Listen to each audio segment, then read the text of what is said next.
The night sky stretches endlessly above us, dotted with stars that have watched civilizations rise and fall. Tonight, as you settle into the quiet comfort of darkness, we're going to explore one of humanity's most persistent questions. A question that has sparked decades of official denials, classified documents, and carefully orchestrated silence from the highest levels of government. What are they hiding from us? For over 70 years, witnesses have come forward. Pilots, military personnel, radar operators, scientists, people with everything to lose and nothing to gain by speaking out. They've described objects that move in ways our physics can't explain, technologies that seem to bend the very laws of nature. And yet, for 7 decades, the official response has remained the same. Nothing to see here. Move along. But something changed. In recent years, the walls of secrecy have begun to crack. Pentagon officials have acknowledged that yes, these objects exist. Yes, they've been captured on military sensors. Yes, they represent technologies we don't understand. After decades of ridicule and dismissal, the conversation has shifted from whether these phenomena are real to what they might actually be. Tonight, we're going to take a different approach to this mystery. No sensationalism, no wild theories, just a careful, measured journey through the evidence that's been hidden in plain sight. The testimonies that were buried, the documents that were classified, the patterns that emerge when you step back and look at the bigger picture. So dim the lights. Get comfortable. Let your mind drift as we explore the quiet corners of a mystery that spans generations. Because sometimes the most profound revelations come not in moments of excitement, but in the stillness of contemplation. The story begins, as many do, with a single moment that changed everything. It was July 8th, 1947. The Roswell Army Airfield issued a press release that would echo through history. They had recovered the remains of a flying disc. For a few brief hours, the world held its breath. Then, just as quickly, the story changed. It wasn't a disc at all, they said. Just a weather balloon. Nothing more. But that first press release had already been printed in newspapers across the country. The Roswell Daily Record's headline read, "RAF captures flying saucer on ranch in Roswell region." By evening, that story was being retracted, explained away, dismissed as a mistake, yet something about that rapid reversal felt hollow. Too quick, too neat. What had really happened in those New Mexico fields? Major Jesse Marcel, the intelligence officer who first examined the debris, would later describe materials unlike anything he'd ever seen. Metal that couldn't be cut or burned. Foil-like substances that would return to their original shape, no matter how they were twisted or crumpled. Hieroglyphic-like symbols etched into beam-like structures. But Marcel's testimony wouldn't emerge for decades. In 1947, he followed orders. He posed for photographs with weather balloon debris, playing his part in what would become one of the most enduring cover stories in modern history. The real debris, whatever it was, vanished into classified channels, filed away, forgotten by the public. Except it wasn't forgotten. Not entirely. The Roswell incident became a template, a pattern that would repeat itself countless times over the following decades. Strange objects would be reported. Military personnel would investigate. Official explanations would emerge that seemed to explain everything while explaining nothing at all. Weather balloons, swamp gas, Venus, temperature inversions. The explanations became almost as mysterious as the phenomena they were meant to dismiss.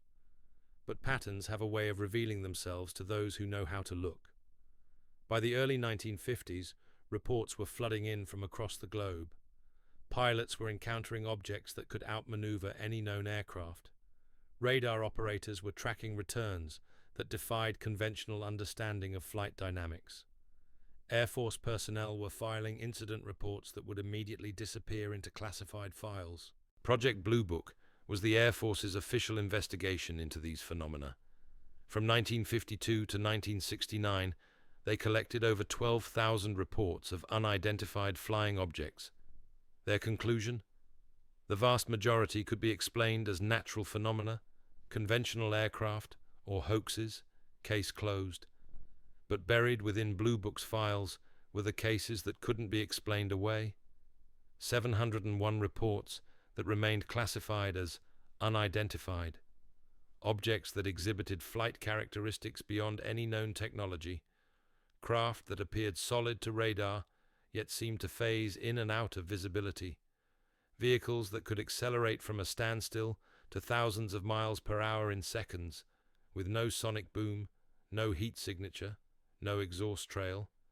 These were the cases that never made it into the public summaries, the encounters that were filed away under higher classification levels, the incidents that suggested something far more complex than weather balloons or misidentified aircraft.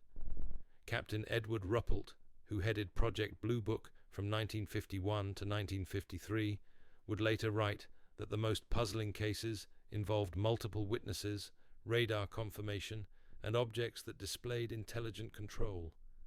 These weren't random lights in the sky. They were structured craft that seemed to respond to human presence, that appeared to be under deliberate guidance. But Ruppelt's insights came only after he left the Air Force. While serving as Blue Book's director, he was bound by classification protocols that prevented him from discussing the most compelling evidence. It was a pattern that would define the phenomenon for decades to come. Those closest to the truth were the least able to speak about it. The 1960s brought new developments, new incidents that pushed the boundaries of official explanations even further. In 1965, the Kecksburg incident in Pennsylvania saw a large acorn-shaped object crash in the woods. Witnesses described military personnel quickly cordoning off the area, loading something onto a flatbed truck, and departing before local authorities could properly investigate. The official explanation? A meteor. But meteors don't require military recovery operations.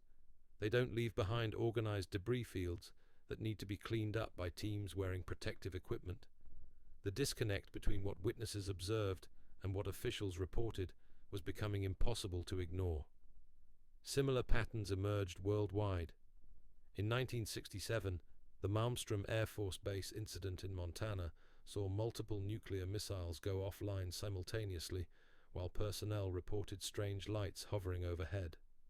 The official investigation concluded that the shutdown was due to an equipment malfunction.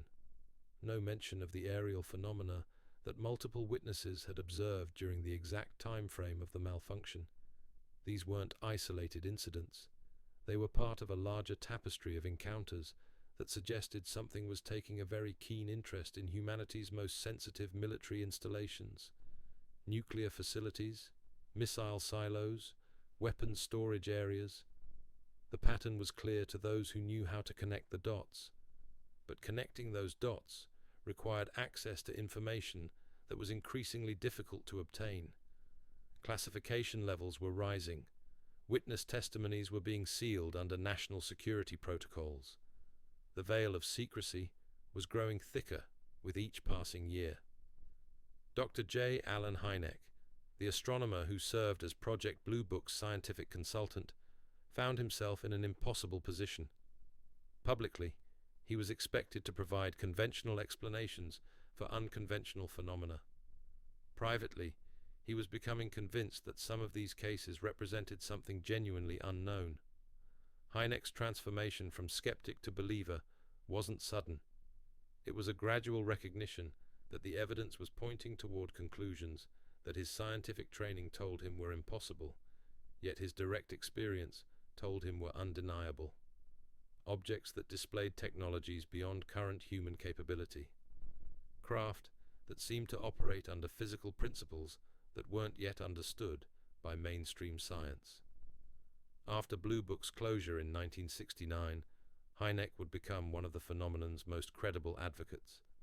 But during his years as a government consultant, he was constrained by the same secrecy protocols that bound everyone else with access to the most compelling evidence. The pattern was becoming clear. The closer someone got to the truth, the less they were able to speak about it publicly. Knowledge was compartmentalized, distributed among different agencies and departments in ways that prevented any single individual from seeing the complete picture. This compartmentalization wasn't accidental. It was a deliberate strategy designed to maintain control over information that could potentially reshape humanity's understanding of its place in the universe. The implications of acknowledging that we might not be alone, that other intelligences might be visiting our planet, were simply too vast to be handled through normal governmental processes. But secrets have a way of leaking out. Documents get declassified. Witnesses reach the end of their careers and find their tongues loosened by retirement. Deathbed confessions reveal truths that were held for decades. Slowly, piece by piece, a larger picture began to emerge. The 1970s and 1980s saw a new generation of researchers begin to piece together these fragments. They filed Freedom of Information Act requests. They interviewed military personnel who were finally willing to speak. They analyzed declassified documents with fresh eyes, looking for patterns that previous investigators had missed or been unable to discuss. What they found was a consistent thread of high-level interest in phenomena that officially didn't exist. Classified studies, secret briefings, compartmentalized research programs. The very existence of these efforts contradicted the public position that the government had no interest in UFOs beyond the concluded Project Blue Book. If these phenomena were truly just misidentified aircraft and natural phenomena, why the continued classified research? Why the need for special access programs? Why the elaborate security protocols surrounding something that supposedly posed no threat to national security? The questions multiplied faster than the answers. Each declassified document revealed 10 more that remained classified. Each witness who came forward referenced others who were still bound by secrecy oaths. The phenomenon wasn't going away. If anything, it was becoming more complex, more layered, more resistant to simple explanations. By the 1980s, a new element entered the equation. Computers were becoming sophisticated enough to analyze large data sets. Researchers could now cross-reference incidents across decades, looking for patterns that would have been impossible to detect manually. Geographic clustering, temporal correlations, technological signatures that appeared consistently across multiple independent reports. The data was painting a picture that conventional explanations couldn't accommodate. These weren't random events. They showed organization, purpose, intelligence. Whatever was behind these phenomena, it was operating according to its own agenda, one that intersected with human activity in specific, measurable ways. And still, the official silence continued. Press conferences would acknowledge that investigations were ongoing. Congressional hearings would be assured that all appropriate agencies were monitoring the situation. But the substantive details remained locked away behind classification barriers that seemed to grow higher with each passing year. The Cold War provided convenient cover for this secrecy. National security concerns were accepted as sufficient justification for withholding almost any information from public scrutiny. The Soviet threat was real enough that questions about government transparency could be deflected with references to operational security and the need to protect intelligence sources and methods. But the Cold War was also creating its own complications. Soviet pilots were reporting similar encounters. Their military was conducting its own investigations. Intelligence agencies on both sides were beginning to wonder if these phenomena represented a third party entirely, one that might be observing both superpowers with equal interest. Classified exchanges began to occur between American and Soviet researchers, tentative sharing of data that might help both sides understand what they were dealing with. These conversations remained deeply secret, known only to those with the highest security clearances, but they represented a recognition that the phenomenon transcended national boundaries and political ideologies. The implications were staggering. If these objects represented a technology beyond current human capability, then the entire framework of international relations might need to be reconsidered. Nuclear deterrence assumed that only human adversaries possessed weapons of mass destruction. What if that assumption was wrong? These questions were being asked in the deepest levels of government, in meetings that left no paper trail, by officials whose names would never appear in any public record. The phenomenon wasn't just a scientific curiosity anymore. It was a potential game changer that could reshape everything from military strategy to humanity's understanding of its place in the cosmos. And still, publicly, the official position remained unchanged. Nothing to see here. Move along. But the cracks in that facade were beginning to show. Too many credible witnesses had come forward. Too many incidents had occurred in full view of multiple observers. Too many radar operators had tracked objects that shouldn't exist. The weight of accumulated evidence was becoming impossible to dismiss with simple explanations. Something would have to give eventually. The question wasn't whether the truth would emerge, but when, and how, and what the consequences would be when it did. For now, though, the secrets remained locked away, filed in vaults that most people didn't know existed, guarded by oaths that bound even those who no longer served in government, protected by a system of classification that had evolved specifically to handle information too sensitive for normal democratic processes. But truth has a way of finding the light, even when it's buried in the deepest darkness. And this truth, when it finally emerged, would prove to be stranger and more profound than anyone had imagined. The journey to understanding would take decades more. It would require the courage of witnesses willing to risk their reputations and careers. It would demand researchers persistent enough to spend years fighting for the release of single documents. It would need a public finally ready to ask the right questions and demand honest answers. That journey is far from over. In fact, in many ways, it's just beginning. The 1990s brought something unprecedented. The Soviet Union had collapsed, and with it, the convenient excuse of Cold War secrecy. Documents that had been locked away for decades began to trickle into public view through Freedom of Information Act requests. Researchers who had spent years fighting classification barriers finally started to see results. What emerged from those files painted a picture far more complex than anyone had anticipated. The documents revealed a parallel universe of investigation that had been running alongside the public dismissals. While officials were telling the press that UFO reports were just misidentified aircraft or natural phenomena, internal memos were discussing objects that displayed flight characteristics beyond any known technology. While Project Blue Book was being presented as a comprehensive investigation, classified projects with code names like Grudge and Sign were conducting deeper analysis that never saw public release. The contradiction was stark. Publicly, the phenomenon was treated as a curiosity at best, a delusion at worst.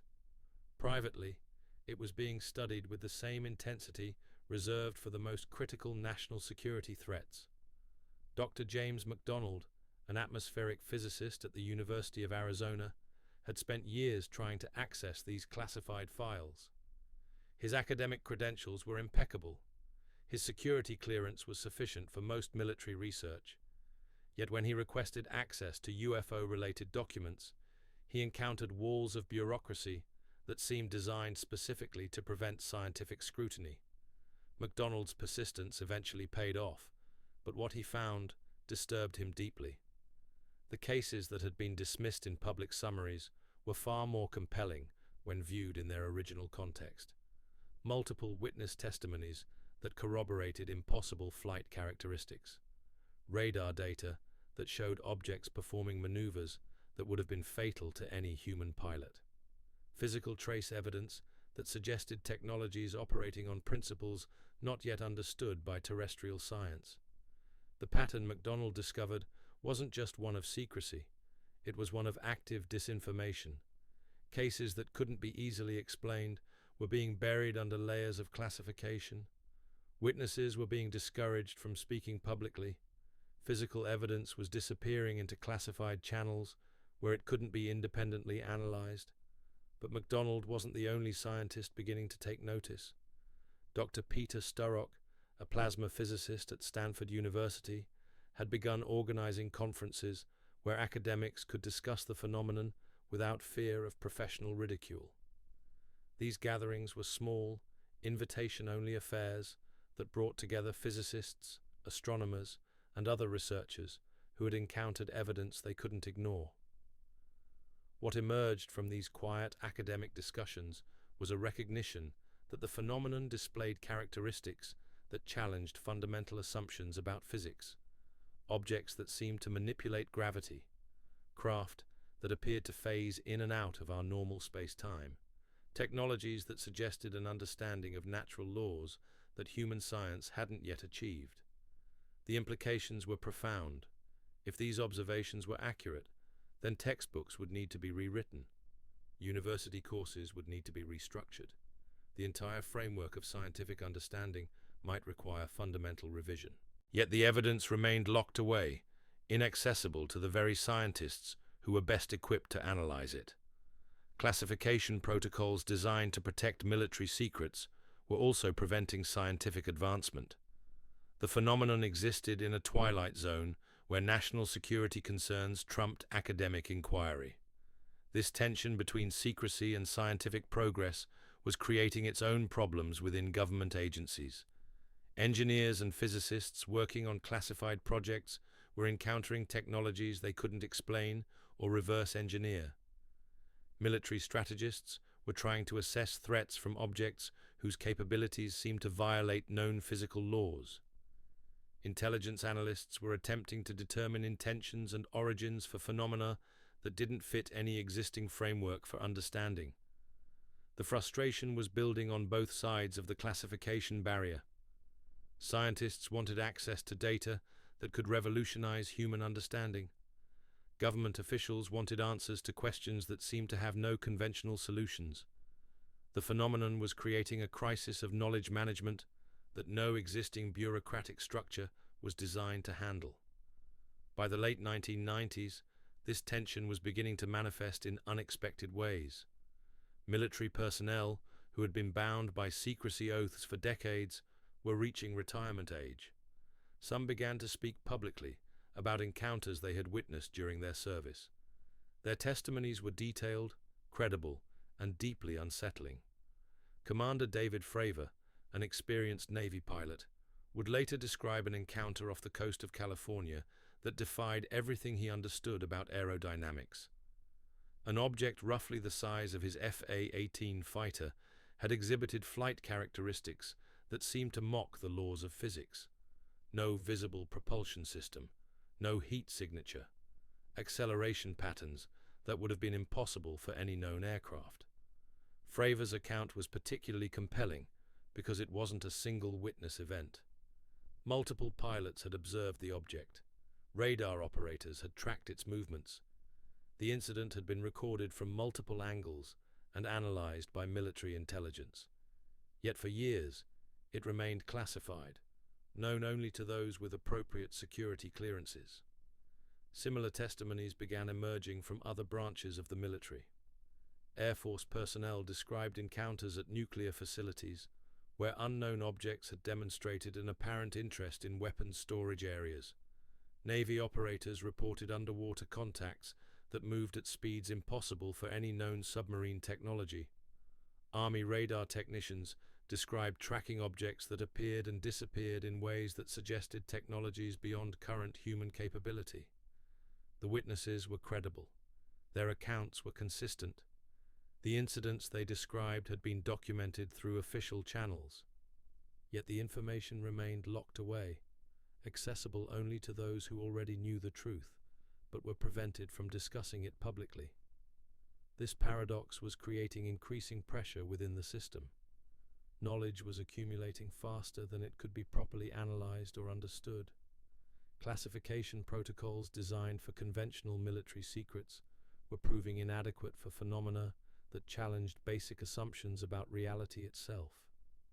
The emergence of the internet was adding another layer of complexity. Information that had once been carefully controlled by government agencies could now be shared instantly across global networks. Documents that took researchers years to obtain through official channels were being leaked and distributed within hours. The traditional mechanisms of information control were breaking down under the weight of digital communication. Government agencies found themselves in an increasingly untenable position. Maintaining absolute secrecy was becoming impossible in an interconnected world, yet acknowledging the reality of the phenomena would raise questions that no existing governmental structure was prepared to answer. What was the origin of these technologies? If they represented non-human intelligence, what were the implications for human society? How should humanity respond to contact with civilizations that possessed capabilities far beyond our current understanding? These weren't just military questions anymore. They were philosophical, theological, and existential challenges that transcended any single government's ability to address. The weight of these implications was beginning to influence policy decisions at the highest levels. Congressional committees were starting to ask pointed questions about UFO investigations.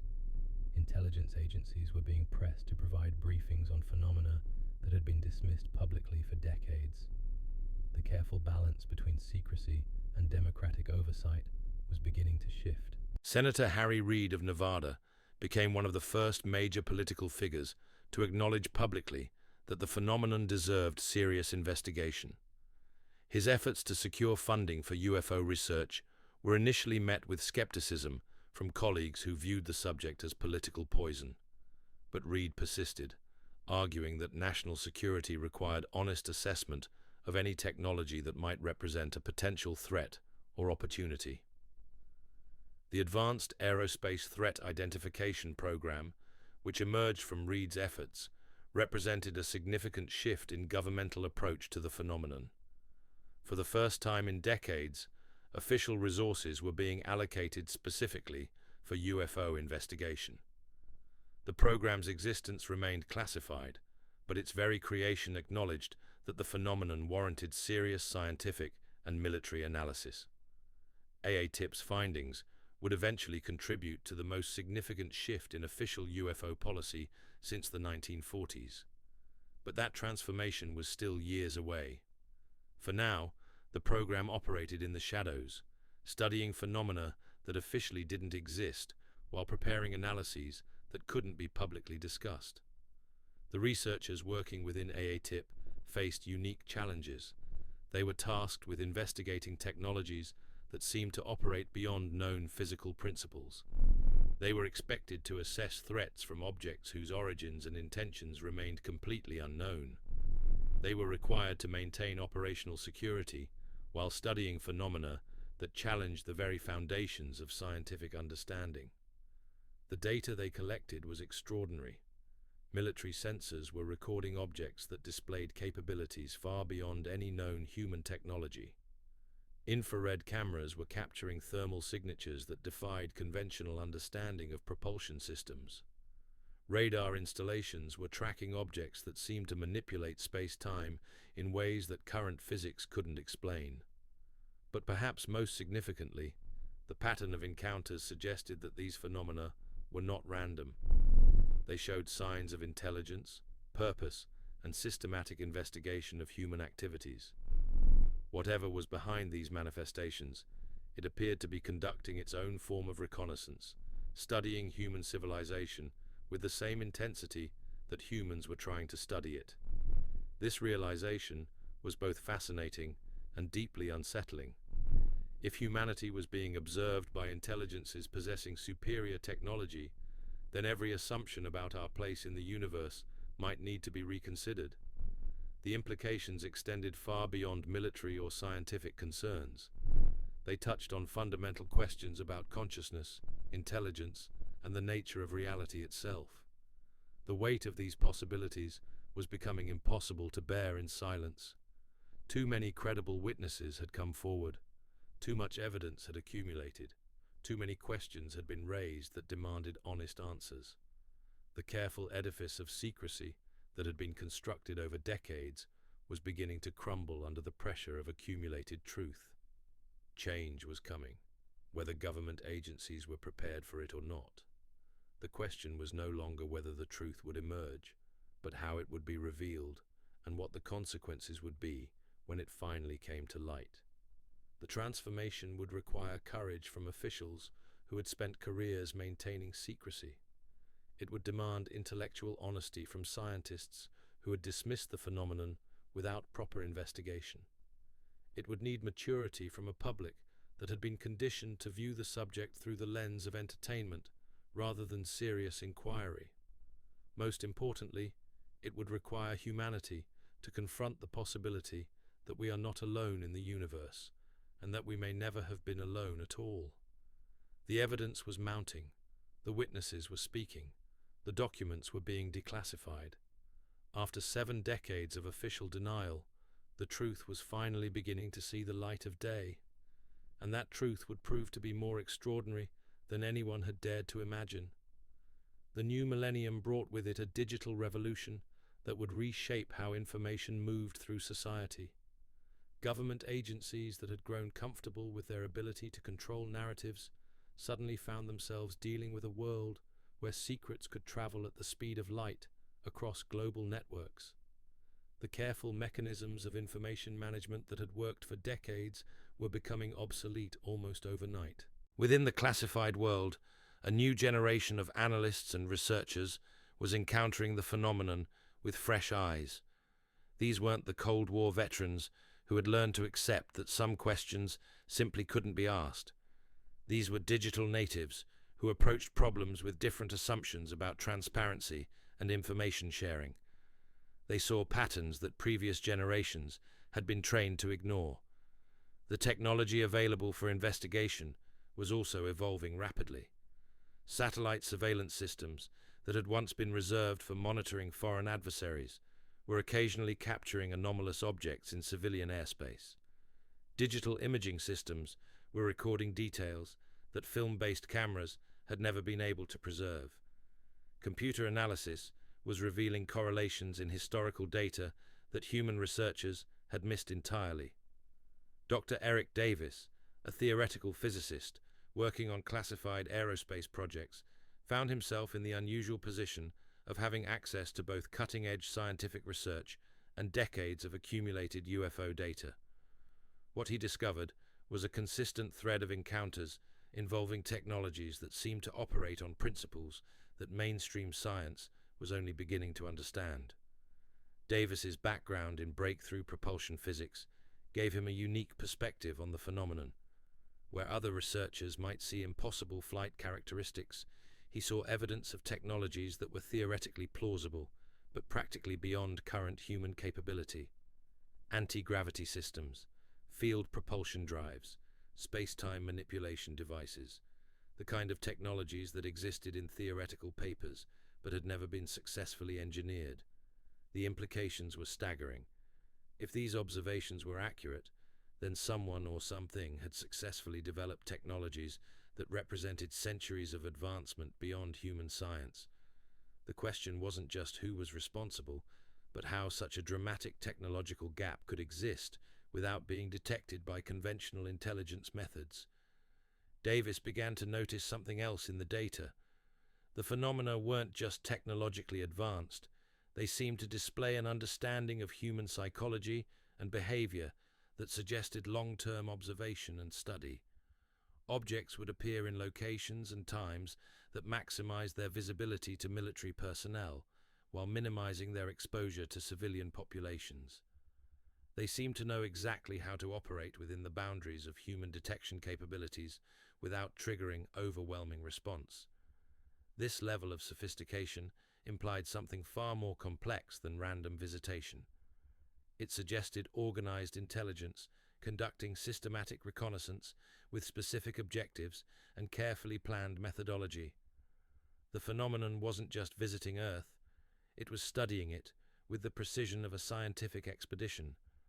But if that was true, then humanity was facing a situation unlike anything in recorded history. We weren't just being observed by distant intelligences. We were being analyzed, catalogued, and assessed by entities whose capabilities and intentions remained completely unknown. The psychological implications alone were overwhelming. Dr. Hal Puthoff, another physicist working within classified programs, was approaching the phenomenon from a different angle. His background in remote viewing and consciousness research had led him to consider possibilities that more conventional scientists might dismiss. What if the technologies being observed weren't just advanced engineering? What if they represented a fundamentally different understanding of the relationship between consciousness and physical reality? Puthoff's investigations led him into areas that existed at the intersection of physics and philosophy. Quantum mechanics had already demonstrated that consciousness played a role in determining physical outcomes at the subatomic level. What if advanced civilizations had learned to extend that principle to macroscopic engineering? What if the objects being observed weren't just vehicles, but manifestations of directed consciousness interacting with quantum fields? These weren't idle speculations.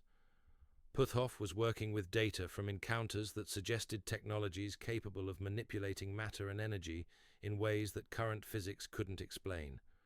Objects that could phase in and out of visible spectrum. Craft that seemed to exist in multiple dimensions simultaneously. Technologies that appeared to respond to human thoughts and intentions in real time. The research was pushing against the boundaries of what could be discussed even within classified channels. Some of the findings were so far outside conventional understanding that they challenged basic assumptions about the nature of reality itself. How do you write a threat assessment for phenomena that might not even exist in the same dimensional framework as human civilization? Meanwhile, within the military chain of command, a different kind of pressure was building. Field commanders were dealing with encounters that their training hadn't prepared them for. Pilots were filing reports about objects that outperformed any known aircraft. Radar operators were tracking contacts that violated every principle of aerodynamics. Security personnel were observing intrusions at sensitive facilities that seemed to demonstrate detailed knowledge of classified operations. The traditional military response to unknown threats was to develop countermeasures. But how do you counter technologies that operate beyond your understanding of physical law? How do you defend against intelligences that seem to possess complete knowledge of your capabilities while revealing nothing about their own? Admiral Thomas Wilson, who served as Director of Intelligence for the Joint Chiefs of Staff, found himself in the impossible position of being responsible for threats he couldn't define or defend against. His security clearance gave him access to the most sensitive military intelligence, yet when it came to the UFO phenomenon, he encountered classification barriers that seemed to exceed even his own authority level. Wilson's attempts to access deeper levels of UFO-related information led him into a bureaucratic maze that defied normal military hierarchy. Programs existed that reported to no clear chain of command. Research was being conducted by contractors who answered to officials whose identities remained classified, even from senior military leadership. The phenomenon had created its own ecosystem of secrecy that operated according to rules that nobody seemed fully to understand. The frustration wasn't limited to military leadership. Intelligence agencies were encountering similar barriers when they tried to develop comprehensive assessments of the phenomenon. Information was compartmentalized across multiple agencies, departments, and contractors in ways that prevented anyone from assembling a complete picture. Each organization possessed pieces of a puzzle that none were authorized to solve completely. This fragmentation wasn't accidental. It was the result of decades of classification decisions made by officials who understood that the phenomenon raised questions too profound for conventional governmental processes. If these technologies represented non-human intelligence, then acknowledging their existence would require conversations about humanity's place in the universe that no single government was prepared to facilitate. But compartmentalization was also creating its own problems. Researchers working on related projects were duplicating efforts because they couldn't share information. Engineers were struggling to understand technologies without access to historical precedents. Analysts were making threat assessments based on incomplete data because critical information remained locked away in other departments. The inefficiency was becoming impossible to ignore. Resources were being wasted on parallel investigations. Opportunities for breakthrough understanding were being missed because researchers couldn't access relevant data. The very secrecy that was meant to protect national security was actually hindering the development of capabilities that might be essential for addressing unprecedented challenges. Dr. Kit Green, a psychiatrist and former CIA analyst, had spent years studying the psychological effects of UFO encounters on military personnel. His research revealed patterns that suggested the phenomenon was having measurable impacts on human consciousness and behavior. Witnesses weren't just reporting sightings, they were describing experiences that fundamentally altered their understanding of reality. Green's work indicated that close encounters with the phenomenon often triggered psychological changes that persisted for years or even decades. Witnesses reported enhanced intuitive abilities, increased interest in scientific and philosophical questions, and a profound sense that humanity was part of a larger cosmic community. These weren't temporary effects. They represented permanent shifts in consciousness that affected every aspect of the witnesses' subsequent lives. The implications were extraordinary. If the phenomenon was deliberately triggering these psychological changes, then the encounters might represent a form of communication or education rather than simple observation. Perhaps the intelligences behind these manifestations were attempting to prepare humanity for a broader understanding of cosmic reality by gradually expanding human consciousness through direct experience. But if that was true, then the government's policy of secrecy might be interfering with a process of guided human development that had been ongoing for decades. The careful containment of information about the phenomenon might actually be preventing humanity from receiving communications that were intended to facilitate our evolution as a species. Green's research was raising questions that extended far beyond traditional intelligence concerns. If contact was already occurring, but in forms too subtle for conventional recognition, then the entire framework for thinking about extraterrestrial communication might need to be reconsidered. Perhaps the phenomenon wasn't waiting for humanity to develop radio telescopes or space travel capabilities. Perhaps it was already here, already communicating, but through channels that operated below the threshold of official acknowledgement. The possibility that contact was occurring through consciousness rather than conventional technology would explain many of the phenomenon's most puzzling characteristics. Why encounters often happen to individuals rather than large groups. Why the experiences were so difficult to document through conventional means. Why witnesses often reported telepathic communication rather than spoken language. If this interpretation was correct, then the phenomenon represented something far more sophisticated than advanced technology. It suggested intelligences that understood human psychology and consciousness at levels that exceeded our own scientific knowledge. Entities capable of communicating directly with human minds while remaining largely invisible to our detection systems. The research was pointing toward conclusions that challenged every assumption about the nature of intelligence, consciousness, and communication. If contact was already occurring through non-physical channels, then humanity might be participating in a cosmic conversation without realizing it. The witnesses might not be observing alien visitors. They might be receiving transmissions from intelligences that existed primarily in dimensions of reality that human science hadn't yet learned to measure. These possibilities were being discussed in the deepest levels of classified research, but they couldn't be addressed through normal governmental channels. How do you develop policy for phenomena that might exist primarily in consciousness rather than physical space? How do you assess threats from intelligences that might be communicating directly with human minds? The questions were multiplying faster than answers could be developed. Each new piece of evidence raised 10 more puzzles that seemed to require entirely new frameworks for understanding. The phenomenon wasn't just challenging human technology, it was challenging human concepts of reality itself. By the early 2000s, The pressure for disclosure was building from multiple directions. Witnesses were becoming more willing to speak publicly, despite potential consequences. Researchers were publishing analyses that couldn't be easily dismissed. International allies were beginning to release their own UFO files, creating pressure for American transparency. The September 11th attacks added another layer of urgency to these discussions. If unknown intelligences possessed technologies that could penetrate American airspace at will, then national security required honest assessment of their capabilities and intentions. The phenomenon could no longer be dismissed as a curiosity when it might represent the most significant intelligence gap in human history. Yet even as pressure for disclosure mounted, the fundamental challenges remained unchanged. The phenomenon raised questions about consciousness, reality, and humanity's place in the universe that no existing governmental or scientific institution was equipped to address. Acknowledging the reality of the encounters would require admitting that human understanding of these fundamental issues was far more limited than anyone had previously suspected.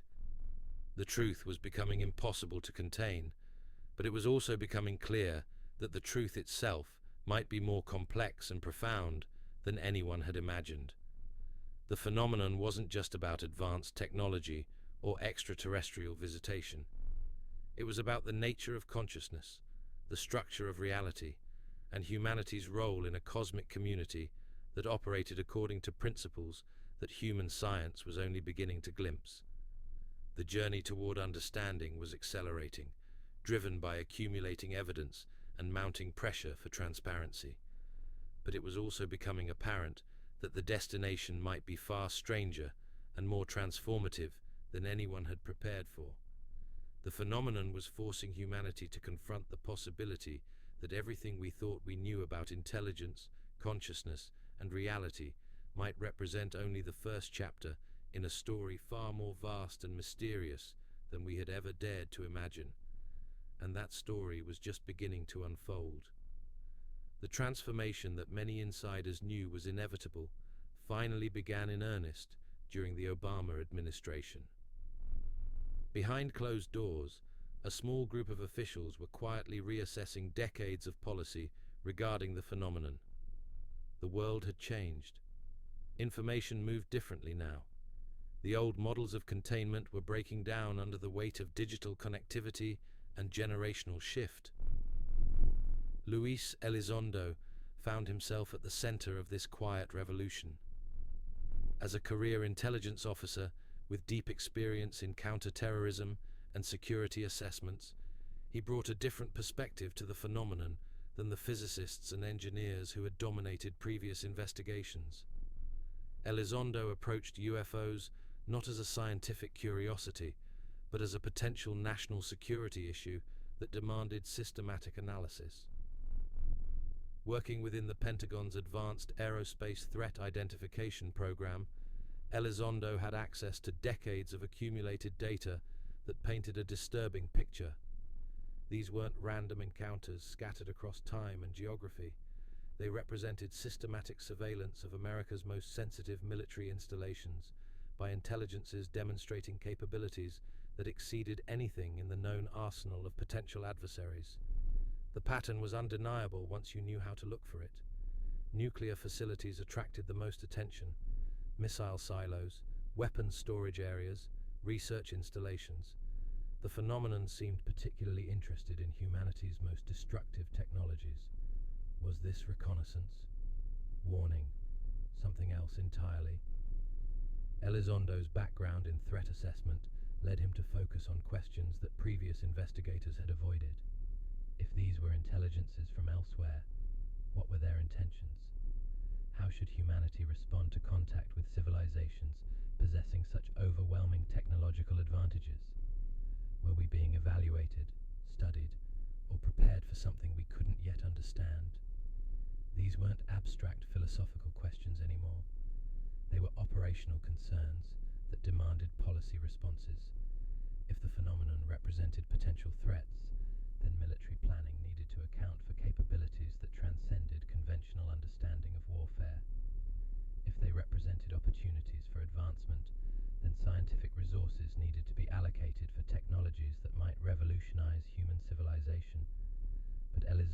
was also discovering the depth of institutional resistance to honest examination of these possibilities. Classification systems that had been designed to protect conventional military secrets were proving inadequate for phenomena that challenged basic assumptions about reality. Information was scattered across dozens of agencies and contractors, each protecting their own piece of a puzzle that none were authorized to assemble completely. The frustration was building within multiple levels of government. Field personnel were encountering phenomena they couldn't explain or counter. Intelligence analysts were trying to assess threats without access to critical data. Senior officials were being briefed on situations they weren't prepared to address through normal policy channels. Dr. Christopher Mellon, former Deputy Assistant Secretary of Defense for Intelligence, was observing this dysfunction from a unique vantage point. His background in both intelligence oversight and aerospace technology gave him insights into how the phenomenon was being handled across different agencies. What he saw troubled him deeply. The government's approach to UFOs had evolved into a bureaucratic maze that served no one's interests effectively. Information was compartmentalized to the point where even senior officials couldn't access comprehensive assessments. Research was duplicated across multiple programs because investigators couldn't share findings. Resources were being wasted on parallel efforts that might have produced breakthrough understanding if properly coordinated. Mellon began to question whether the classification system itself had become part of the problem. Secrecy that was intended to protect national security was actually hindering the development of capabilities that might be essential for addressing unprecedented challenges. The phenomenon required scientific analysis, but the most compelling evidence remained locked away from the very researchers who were best equipped to understand it. The contradiction was becoming impossible to sustain. How could you develop effective responses to unknown technologies without allowing scientific examination of the evidence? How could you assess potential threats from intelligences whose capabilities exceeded human understanding? How could you prepare for contact with advanced civilizations while maintaining that such contact had never occurred? By 2017, a small group of officials had reached the conclusion that limited disclosure was preferable to continued denial. The phenomenon was real. The encounters were documented. The implications were profound. Maintaining absolute secrecy was no longer serving any useful purpose, and it was actively hindering efforts to understand and respond to whatever was occurring. The decision to allow limited public discussion of the phenomenon represented a fundamental shift in policy that had been decades in the making. For the first time since the 1940s, government officials were acknowledging that objects displaying capabilities beyond known human technology were operating in American airspace with apparent impunity. The disclosure was carefully managed. 3 videos captured by military sensors were released through carefully orchestrated media channels. The footage showed objects performing maneuvers that defied conventional understanding of aerodynamics. No exhaust signatures, no visible propulsion systems, acceleration patterns that would have been fatal to any human pilot. The Tic Tac incident off the coast of California became the most widely discussed encounter. Commander David Fravor's testimony provided a credible, detailed account of an interaction with technology that seemed to operate according to different physical principles than terrestrial aircraft. The object had demonstrated awareness of human presence, had responded to tactical maneuvers, and had displayed capabilities that suggested technologies centuries beyond current human achievement. But even this limited disclosure raised more questions than it answered. If these objects were real, where did they come from? If they represented non-human technology, what were the implications for human security and development?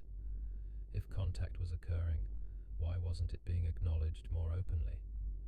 The public response was more measured than many had expected.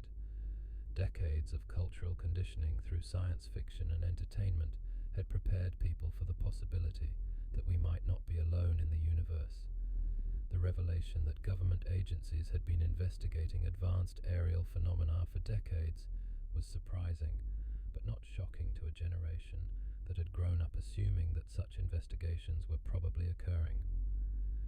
scientific community, the response was more complex. Some researchers welcomed the opportunity to examine data that had been locked away for decades. Others remained skeptical, arguing that extraordinary claims required extraordinary evidence and that military sensor data alone wasn't sufficient to support conclusions about non-human intelligence. Dr. Avi Loeb, chairman of Harvard's astronomy department, emerged as one of the most prominent academic voices calling for serious scientific investigation of the phenomenon. His willingness to consider the possibility of extraterrestrial technology brought academic credibility to discussions that had previously been relegated to the margins of scientific discourse. Loeb's approach was methodical and empirical. Rather than speculating about the origins or intentions of the phenomenon, he focused on developing scientific protocols for analyzing the evidence. What characteristics would distinguish naturally occurring phenomena from artificial technologies? What observational data would be necessary to support conclusions about non-human intelligence? How could scientific investigation proceed within the constraints of national security classification? The questions Loeb was asking represented a fundamental shift in academic approach to the phenomenon. For decades, scientists had assumed that the absence of evidence was evidence of absence. If extraterrestrial intelligence existed, it would have been detected through conventional channels. Since no such detection had occurred, the phenomenon could be dismissed without detailed investigation. But the disclosure of military encounters with objects displaying impossible flight characteristics challenged this assumption. If advanced technologies were operating in Earth's atmosphere, they might be using propulsion systems or materials that wouldn't be detected by instruments designed to study natural phenomena. The absence of evidence in scientific databases might simply reflect the limitations of current detection methods rather than the absence of the phenomenon itself. This realization was forcing a broader reconsideration of assumptions that had guided scientific investigation for generations. If intelligence could develop technologies that operated beyond current human understanding, then contact might be occurring in forms that wouldn't be recognized through conventional search methods. The phenomenon might be hiding in plain sight, visible to military sensors, but invisible to scientific instruments that weren't designed to detect artificial technologies. Dr. Gary Nolan, a Stanford immunologist who had begun analyzing materials allegedly associated with UFO encounters, was discovering evidence that supported this possibility. His examination of metal fragments from various incidents revealed isotopic ratios that didn't match terrestrial sources. The materials appeared to have been engineered at the atomic level using techniques that exceeded current human capability. Nolan's findings were preliminary, and he was careful to avoid drawing definitive conclusions about their origins. But the data suggested that at least some UFO encounters involved physical objects composed of materials that couldn't be produced using known manufacturing processes. If confirmed through peer review, these results would provide the first scientific evidence that the phenomenon involved technologies beyond current human achievement. The implications were staggering. If non-human intelligences were operating in Earth's atmosphere using materials and propulsion systems that exceeded human understanding, then humanity was facing a situation without precedent in recorded history. We weren't just being visited by advanced civilizations. We were being studied by intelligences whose capabilities might exceed our own by centuries or millennia. But even as evidence mounted for the reality of the phenomenon, fundamental questions remained unanswered. Where did these technologies originate? What were the intentions of their creators? How long had such contact been occurring? Were we being prepared for something, evaluated for something, or simply observed out of curiosity?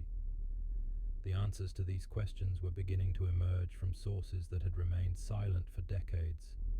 Military personnel who had been bound by secrecy oaths were reaching retirement and finding their tongues loosened by the changing political climate. Contractors who had worked on classified programs were beginning to speak about technologies they had encountered that defied conventional understanding. Bob Lazar's claims about reverse engineering alien technology at a facility near Area 51 were being re-examined in light of new evidence about government UFO programs. While Lazar's credibility remained controversial, some of his descriptions of exotic propulsion systems were proving remarkably consistent with characteristics observed in recent military encounters. The testimony of other alleged insiders was also gaining renewed attention. Philip Corso's claims about military involvement in UFO crash retrievals, Stephen Greer's assertions about secret programs developing revolutionary energy technologies, Edgar Mitchell's statements about extraterrestrial contact. These accounts had previously been dismissed as fantasy or delusion, but they were now being reconsidered as potentially valuable intelligence about phenomena that officially didn't exist. The pattern that emerged from these testimonies was consistent and disturbing. For decades, small groups within government and military contractors had apparently been studying technologies that represented centuries of advancement beyond publicly acknowledged human capabilities. These programs operated in deep secrecy, funded through unacknowledged special access programs that reported to no clear chain of command. If these accounts were accurate, then humanity had been living in a kind of technological apartheid. Advanced propulsion systems, exotic materials, revolutionary energy sources, technologies that could transform civilization were being studied in classified laboratories, while the broader scientific community remained unaware of their existence. The implications for democracy were profound. If breakthrough technologies were being developed without public knowledge or oversight, then fundamental decisions about humanity's future were being made by unelected officials operating beyond normal governmental accountability. The phenomenon wasn't just about contact with non-human intelligence. It was about power, secrecy, and who had the right to determine humanity's relationship with cosmic civilization. Dr. Hal Puthoff had spent decades working within these classified programs, and his insights into their operations were both fascinating and disturbing. According to Puthoff, the technologies being studied did indeed represent capabilities far beyond publicly acknowledged human achievement. Anti-gravity propulsion, zero-point energy extraction, materials that exhibited properties that seemed to violate known physical laws. But Puthoff also described a culture of compartmentalization that prevented even program participants from understanding the full scope of what was being investigated. Researchers worked on individual components without knowing how their contributions fit into larger systems. Engineers analyzed exotic materials without being told their origins. Physicists studied propulsion concepts without access to historical context about how such technologies had been acquired. This compartmentalization wasn't just bureaucratic inefficiency, it was a deliberate strategy designed to prevent any individual from assembling enough information to threaten program security. But it was also preventing the kind of comprehensive understanding that might be necessary for breakthrough advancement in human technology. The frustration within classified programs was mounting. Researchers were making incremental progress on technologies that seemed to offer revolutionary possibilities, but they couldn't access the theoretical frameworks that might accelerate development. Engineers were reverse engineering systems without understanding the principles that governed their operation. Scientists were studying materials and phenomena that challenged everything they thought they knew about physics. Some program participants were beginning to question whether the secrecy itself was hindering progress.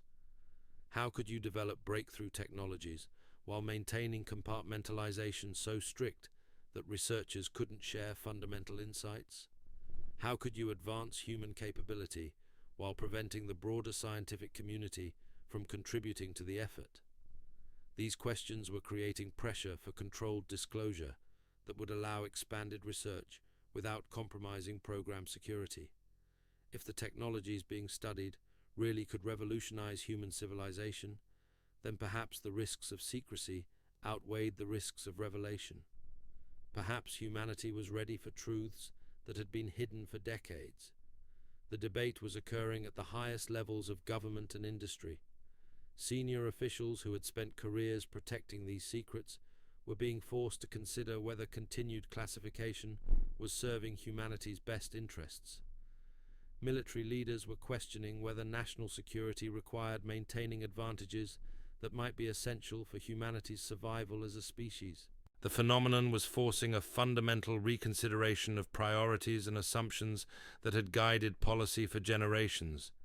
If we weren't alone in the universe, if contact was already occurring, if advanced technologies were available for development, then perhaps the old frameworks for thinking about security and advancement needed to be completely reconsidered. Change was coming, whether institutional resistance could prevent it or not. Too much evidence had accumulated. Too many witnesses had spoken. Too many questions had been raised that demanded honest answers. The careful edifice of secrecy that had been constructed over 7 decades was beginning to crumble under the weight of accumulated truth.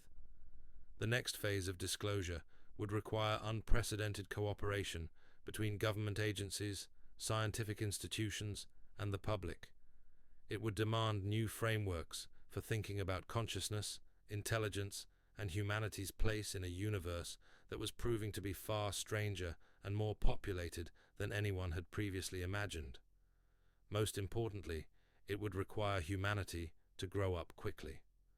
If we were being observed, studied, or contacted by intelligences possessing capabilities that exceeded our own, then our response would determine whether such contact represented opportunity or existential threat. The evidence suggested that we were being given time to prepare, to develop the maturity and wisdom necessary for cosmic citizenship. But that time might not be unlimited.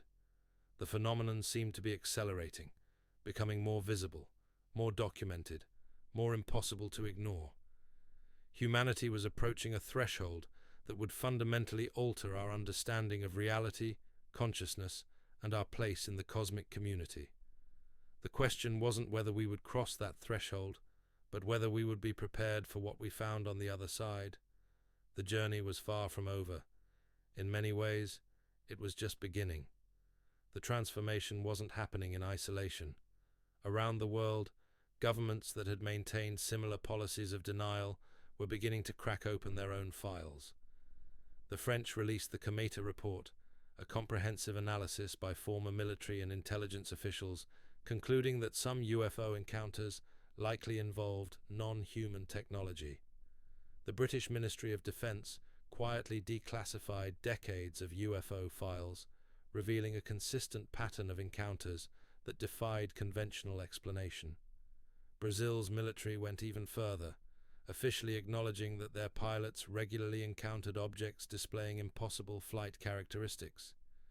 Chilean authorities released radar data and pilot testimonies describing encounters with technologies that seemed to operate outside known physical principles.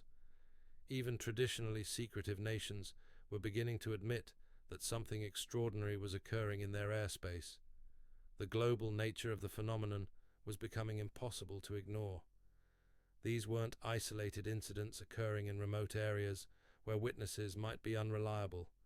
They were systematic encounters documented by military personnel across multiple continents, captured by sophisticated detection systems, analyzed by intelligence agencies that had every reason to debunk rather than confirm extraordinary claims.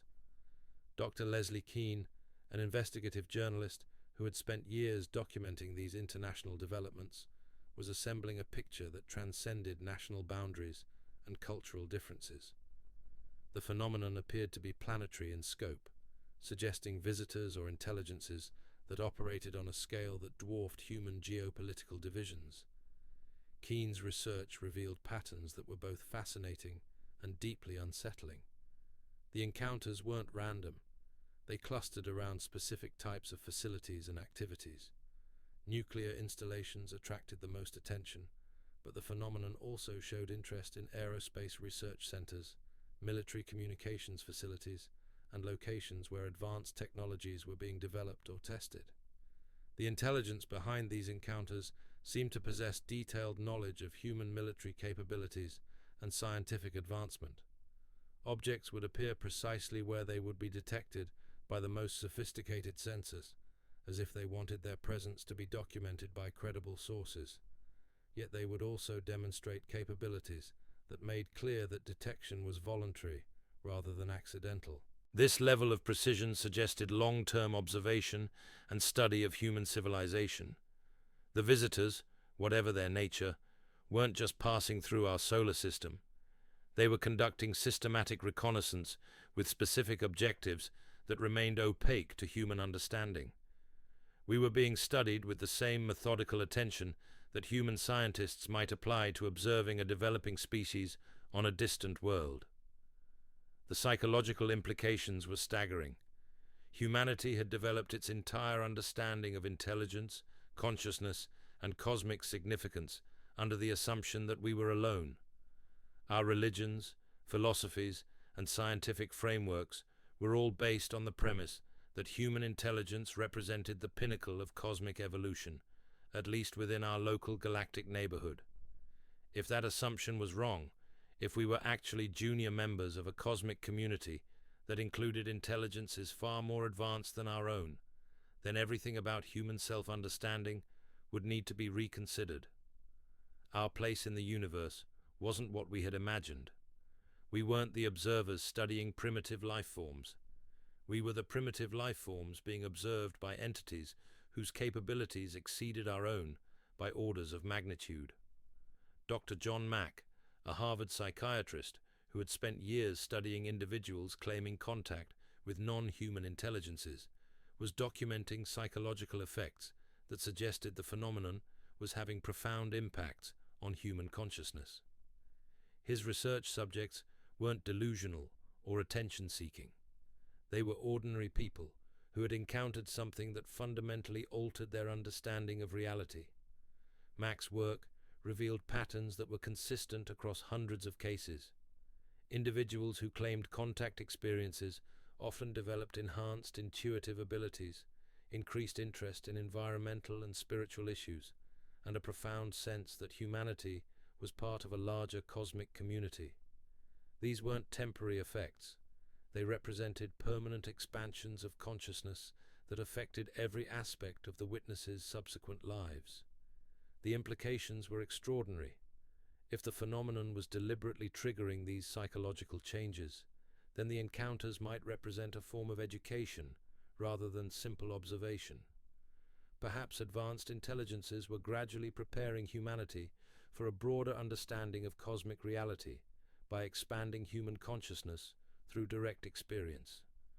But Mack's research also revealed the profound isolation experienced by individuals who had undergone these transformative encounters. They possessed knowledge and perspectives that couldn't be shared with friends, family, or colleagues without risking ridicule or psychological evaluation. They were living with truths that society wasn't prepared to acknowledge or integrate. This isolation was creating its own problems. If contact was occurring but couldn't be discussed openly, then humanity was losing access to information that might be essential for our development as a species. The witnesses weren't just experiencing personal transformation.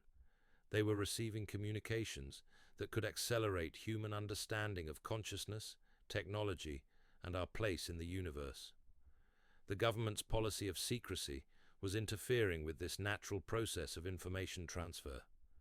By maintaining that contact wasn't occurring, official policy was preventing society from accessing knowledge that might be crucial for humanity's future development. The classification system that was intended to protect national security was actually hindering human evolution. Dr. Stephen Greer had spent decades documenting this phenomenon from a different angle. His research focused on individuals claiming contact with benevolent intelligences who were attempting to share advanced technologies with humanity. According to these witnesses, breakthrough energy systems and propulsion technologies were being offered to accelerate human development and reduce our dependence on destructive energy sources. Greer's work suggested that contact wasn't just about observation or education. It involved active attempts to assist human civilization in overcoming technological and environmental challenges that threatened our long-term survival. The visitors weren't neutral observers.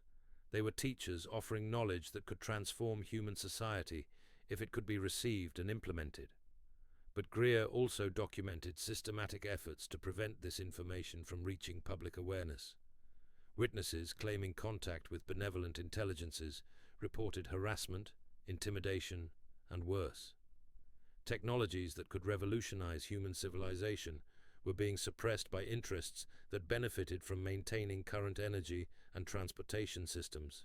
The pattern Greer described was deeply disturbing. If advanced intelligences were attempting to share technologies that could solve humanity's most pressing problems, then the suppression of this information represented a crime against the entire species. Resources that could end poverty, reverse environmental destruction, and open the cosmos to human exploration were being locked away to protect the profits of existing industries. The testimonies Greer collected suggested a shadow conflict occurring largely outside public awareness. Progressive intelligences attempting to accelerate human development were being opposed by human interests that preferred to maintain existing power structures. The phenomenon wasn't just about contact with advanced civilizations. It was about whether humanity would be allowed to receive assistance that could transform our future. This conflict was playing out in classified programs where breakthrough technologies were being studied but not released. Engineers working on anti-gravity systems that could revolutionize transportation. Physicists developing zero-point energy devices that could provide unlimited clean power. Materials scientists analyzing substances that could transform manufacturing and construction. The technologies existed. They had been demonstrated in classified laboratories, but they remained locked away behind classification barriers that prevented their release to the broader scientific community.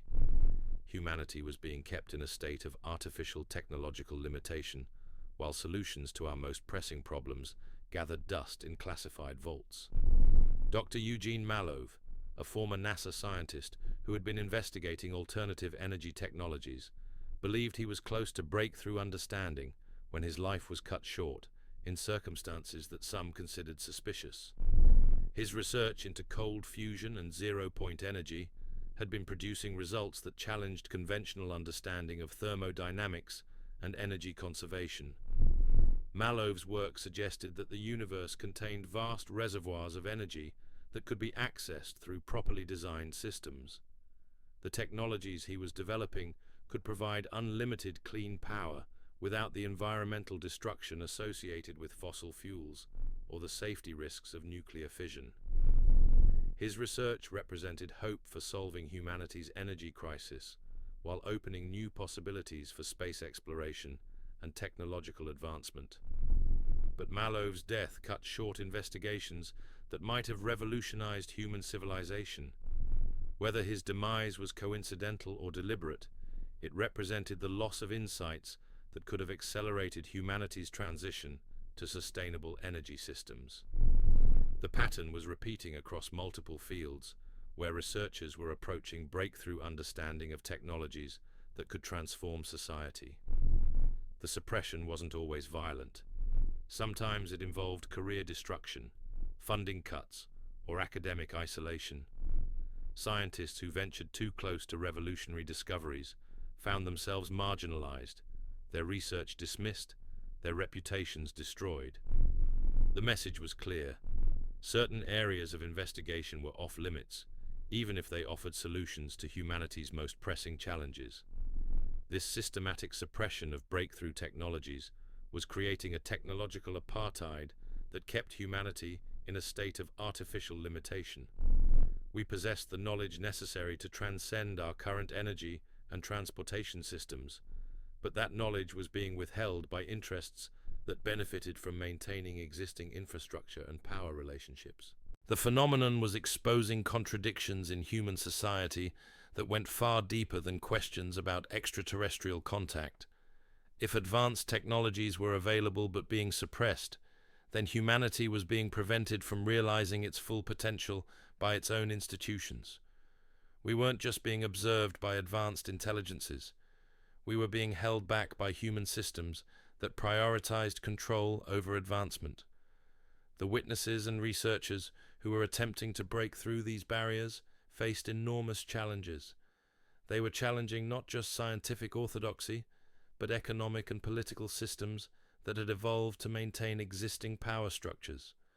Their work threatened industries worth trillions of dollars and power relationships that had persisted for generations. But change was becoming inevitable. Too much evidence had accumulated for continued suppression to be effective. Too many witnesses had come forward with corroborating testimonies. Too many researchers had independently arrived at similar conclusions about technologies that could transform human civilization. The internet was accelerating this process by allowing rapid sharing of information that had previously been carefully controlled. Research that might have taken years to disseminate through academic channels could now reach global audiences within hours. The traditional gatekeepers of scientific information were losing their ability to control what knowledge reached public awareness. Young researchers who had grown up with digital connectivity were approaching these questions with different assumptions about information sharing and transparency. They weren't bound by the professional relationships and institutional loyalties that had kept older generations silent about revolutionary discoveries. They were more willing to share findings that challenged conventional understanding, even if it meant risking their careers. The generational shift was creating pressure for disclosure that transcended government policy. If breakthrough technologies existed, then humanity deserved access to knowledge that could solve our most pressing problems. If contact was occurring with intelligences offering assistance, then maintaining secrecy was preventing our species from receiving help that could be crucial for our survival and development. The phenomenon was forcing humanity to confront fundamental questions about transparency, democracy, and who had the right to make decisions about our species' future.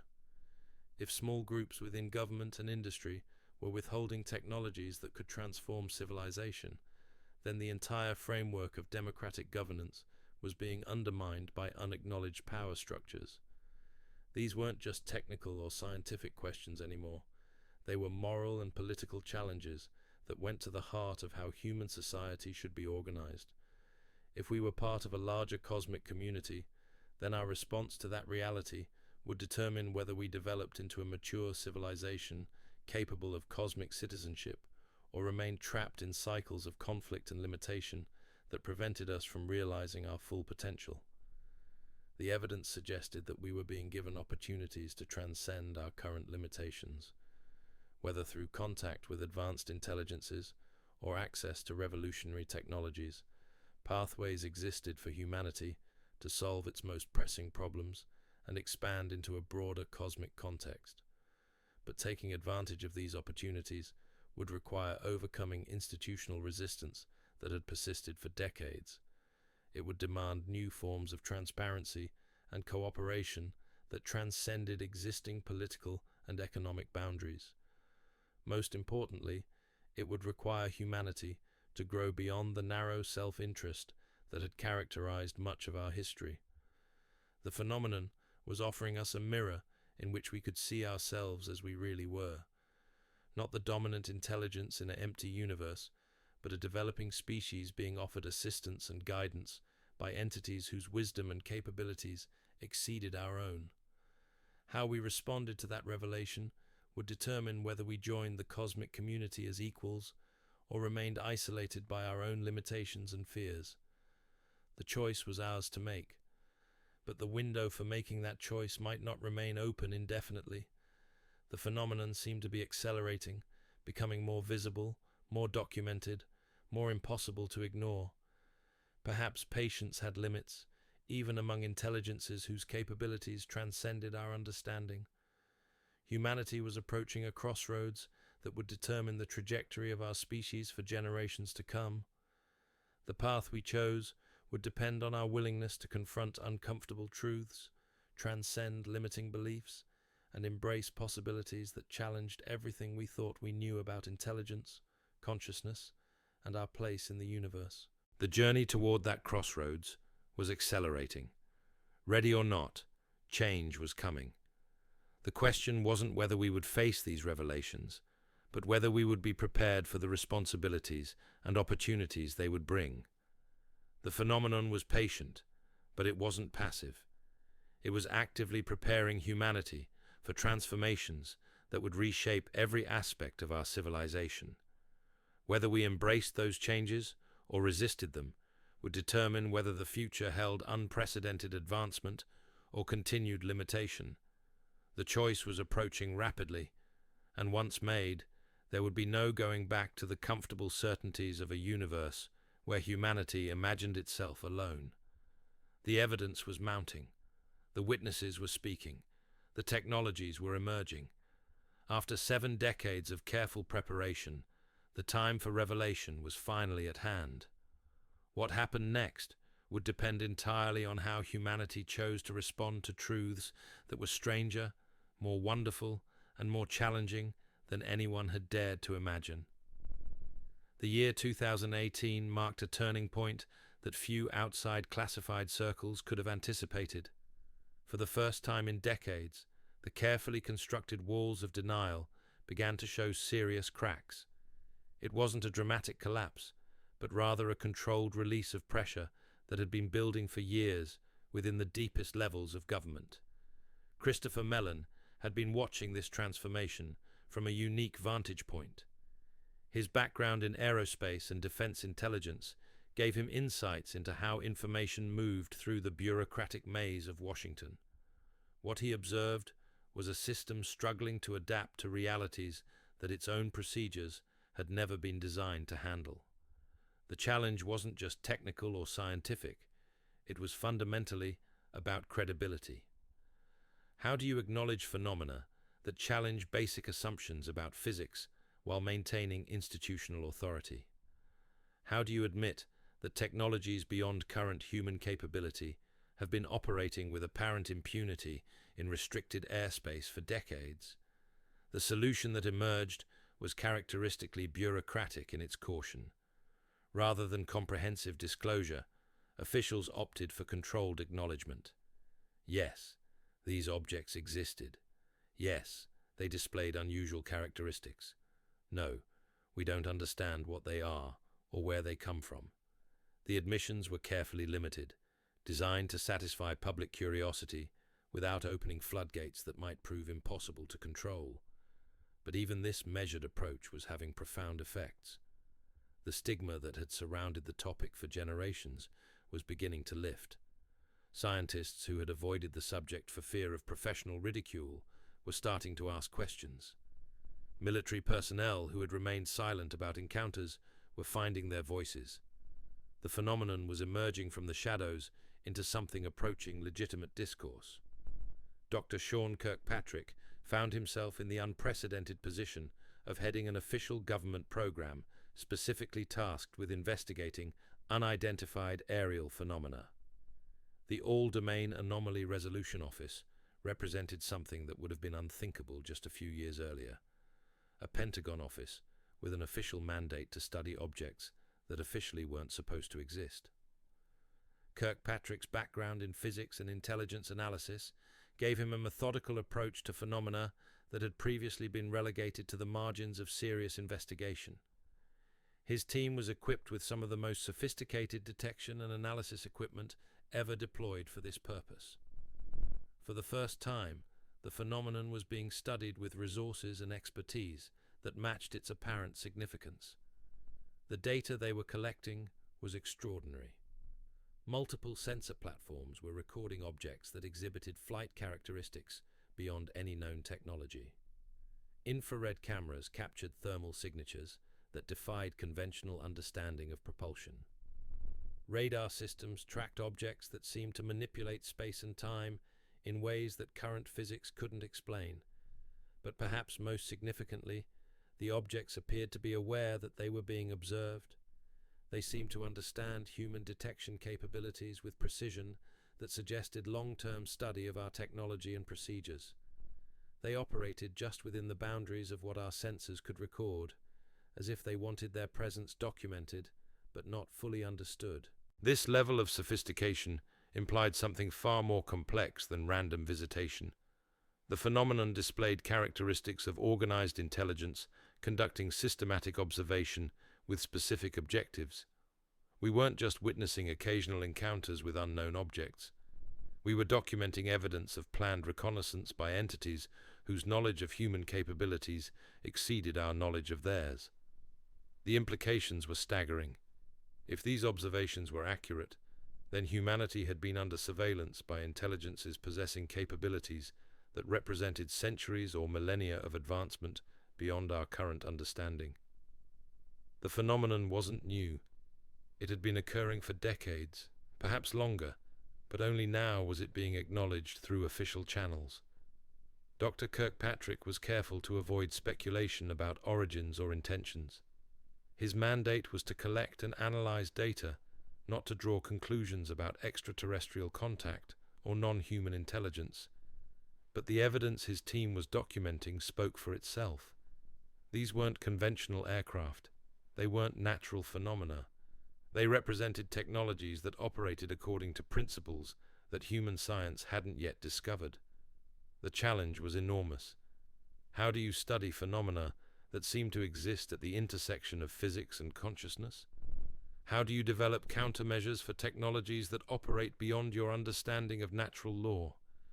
How do you assess threats from intelligences whose capabilities and intentions remain completely unknown? Traditional military analysis was proving inadequate for these challenges. The objects weren't behaving like conventional aircraft or weapon systems. They seemed to respond to human thoughts and intentions in real time. They appeared and disappeared in ways that suggested technologies that could manipulate perception as well as physical reality. Some encounters suggested that the phenomenon operated through multiple dimensions simultaneously. Objects would be visible to some sensors while remaining invisible to others. They would appear solid to radar while seeming translucent to optical observation. The inconsistencies weren't random.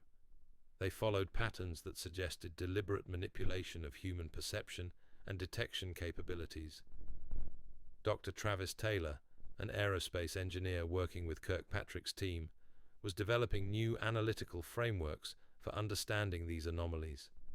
His background in advanced propulsion systems gave him insights into technologies that might explain some of the observed characteristics: anti-gravity drives, field propulsion systems, space-time manipulation devices. But Taylor was also encountering evidence that suggested the phenomenon involved more than just advanced engineering. Some encounters indicated technologies that operated through consciousness rather than conventional physics, objects that responded to human mental states, craft that seemed to exist partially in dimensions that human instruments couldn't directly measure. The research was pushing against the boundaries of what could be studied through conventional scientific methods. How do you analyze phenomena that seem to exist at the intersection of mind and matter? How do you develop instruments to detect technologies that operate primarily through consciousness rather than physical processes? These weren't just technical challenges. They were philosophical questions that touched on fundamental assumptions about the nature of reality itself. If the phenomenon involved consciousness-based technologies, then human understanding of intelligence, awareness, and the relationship between mind and matter might require complete revision. Dr. Avi Loeb had been following these developments from his position at Harvard with growing excitement and concern. As one of the few mainstream scientists willing to seriously consider the possibility of extraterrestrial technology, he brought academic credibility to discussions that had previously been relegated to the fringes of scientific discourse. Loeb's approach was methodical and empirical. Rather than speculating about the origins or nature of the phenomenon, he focused on developing scientific protocols for analyzing the evidence. What characteristics would distinguish artificial technologies from natural phenomena? What observational data would be necessary to support conclusions about non-human intelligence? His work was revealing gaps in human knowledge that were both humbling and exciting. If advanced civilizations had developed technologies that operated according to principles that human science hadn't yet discovered, then contact might represent an unprecedented opportunity for accelerated learning and development. But Loeb was also concerned about humanity's readiness for such contact. If the phenomenon represented intelligences whose capabilities exceeded our own by orders of magnitude, then our response would determine whether such contact represented opportunity or existential threat. Were we mature enough as a species to handle knowledge that could transform civilization overnight? The question wasn't academic.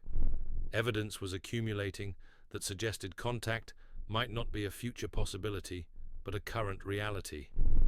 If that was true, then humanity was already participating in a cosmic conversation without fully understanding the implications or responsibilities involved. Dr. Gary Nolan's analysis of materials allegedly associated with UFO encounters was providing some of the most compelling physical evidence for non-human technology.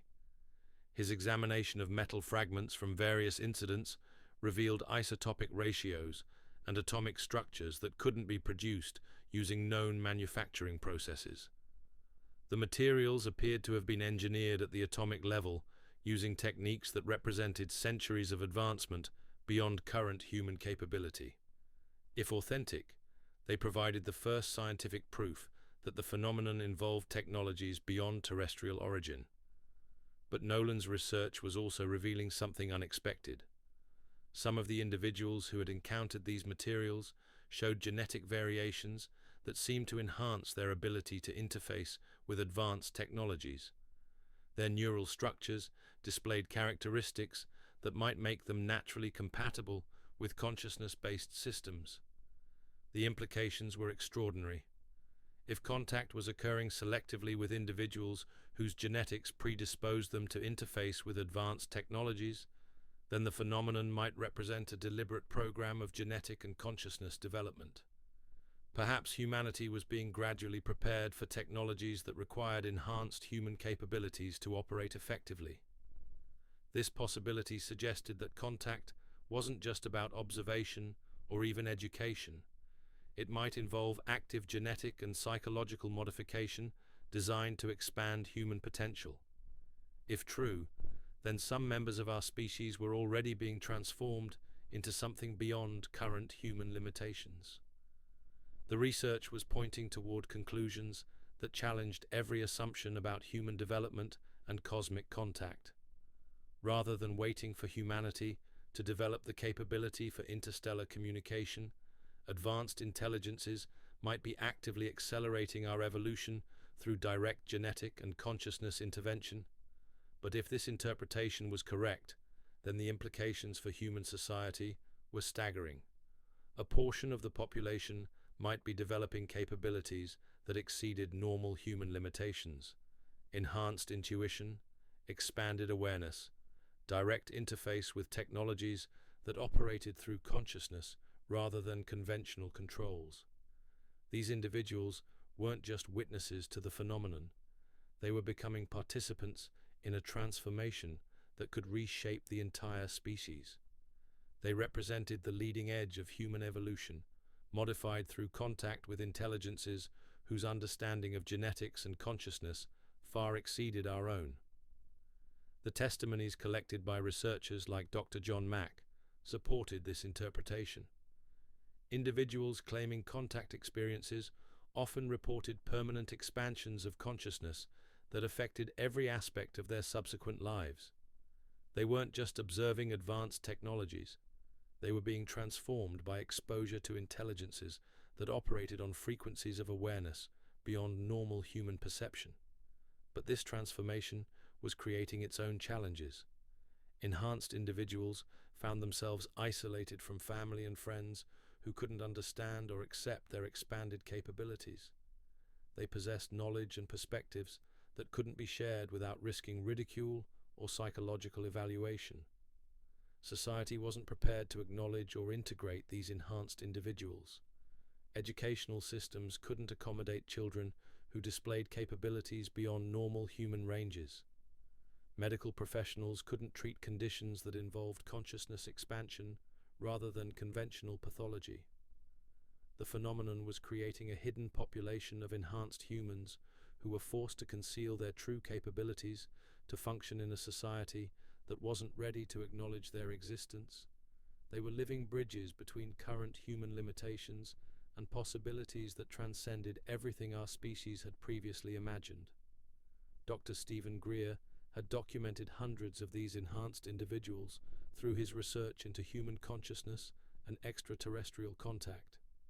His work suggested that the transformation was accelerating, with more people developing expanded capabilities each year.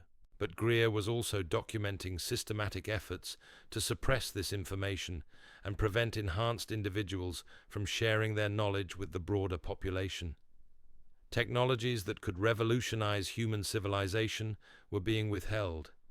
Individuals with expanded consciousness were being marginalized or silenced.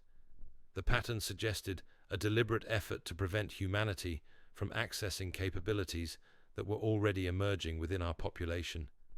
Enhanced individuals possessed knowledge that could accelerate human development, but they were being prevented from sharing that knowledge through official channels. This suppression wasn't just bureaucratic resistance to change. It represented active opposition to human evolution by interests that benefited from maintaining current limitations. Enhanced humans threatened existing power structures by demonstrating possibilities that transcended conventional understanding of human potential. The conflict was intensifying as more individuals developed enhanced capabilities and became aware of their suppressed potential. They were beginning to find each other through networks that operated outside official channels. They were sharing knowledge and techniques that could accelerate consciousness expansion and technological development. But they were also encountering resistance that went beyond simple skepticism. Enhanced individuals reported surveillance, harassment, and worse. Technologies they developed were confiscated. Research they conducted was classified or destroyed. The message was clear. Certain types of advancement were not welcome. The suppression was creating an underground network of enhanced individuals who were forced to operate in secrecy to avoid official attention. They were developing capabilities and technologies that could transform human civilization, but they had to hide their work from institutions that were supposed to protect human advancement. This hidden conflict was playing out largely outside public awareness, but its effects were beginning to manifest in ways that couldn't be ignored indefinitely. Enhanced individuals were making breakthrough discoveries in multiple fields. They were developing solutions to problems that had puzzled conventional researchers for decades. Their work was beginning to surface through channels that couldn't be easily controlled. Academic papers that described revolutionary discoveries, patent applications for technologies that seemed to violate known physical laws, artistic and literary works that conveyed insights about consciousness and reality that transcended conventional understanding. The transformation was becoming visible to those who knew how to recognize it. Human potential was expanding beyond traditional limitations. Contact with advanced intelligences was accelerating human evolution in ways that couldn't be stopped by conventional suppression techniques. But the acceleration was also creating instability within existing systems. Enhanced individuals were developing capabilities that exceeded the framework of current institutions. They needed new forms of education, new types of social organization, new ways of relating to technology and consciousness. Society was being forced to evolve to accommodate individuals whose capabilities transcended existing categories of human potential. The phenomenon wasn't just about contact with extraterrestrial intelligence. It was about the emergence of enhanced human intelligence that represented the next stage of our species' development. The question was whether existing institutions could adapt quickly enough to support this transformation, or whether enhanced individuals would be forced to create entirely new social structures that could accommodate their expanded capabilities. The evidence suggested that we were approaching a bifurcation point where humanity would split into two populations: enhanced individuals who had developed capabilities beyond current human limitations, and unenhanced individuals who remained bound by traditional constraints. This division could create unprecedented opportunities for human advancement, but it could also generate conflicts that threatened the stability of existing civilization. How would unenhanced humans respond to the emergence of enhanced individuals whose capabilities exceeded their own? How would enhanced individuals relate to a society that couldn't understand or accept their true nature? The phenomenon was forcing humanity to confront questions about consciousness, identity, and social organization that had no precedent in human history. We were becoming something beyond our current understanding of human nature, but we didn't yet know what that something would be or how to manage the transformation responsibly. The changes were accelerating beyond anyone's ability to control or predict. Enhanced individuals were emerging faster than existing systems could accommodate them. Technologies were being developed that transcended current understanding of physical possibility. Contact was occurring that challenged every assumption about intelligence, consciousness, and reality itself. Humanity was entering uncharted territory where traditional maps and guidebooks no longer applied. We were becoming explorers of possibilities that exceeded everything our species had previously imagined. The journey would require courage, wisdom, and cooperation on a scale that had never been achieved in human history. But the destination promised to be worth the challenges of the journey. If we could successfully navigate the transformation, we might emerge as a species capable of cosmic citizenship. Enhanced individuals might represent the first generation of truly galactic humans, capable of interfacing with technologies and consciousnesses that operated on scales beyond planetary limitations.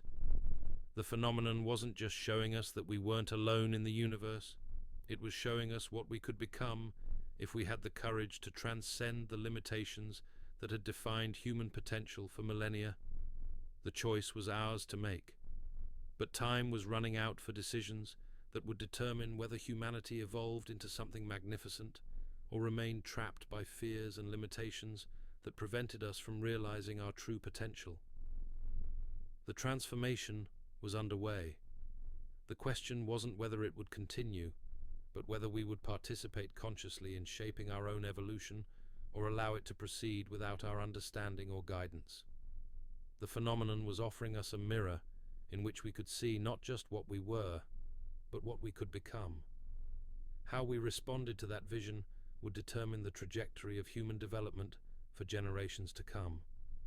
The future was approaching rapidly, and it was stranger and more wonderful than anyone had dared to imagine.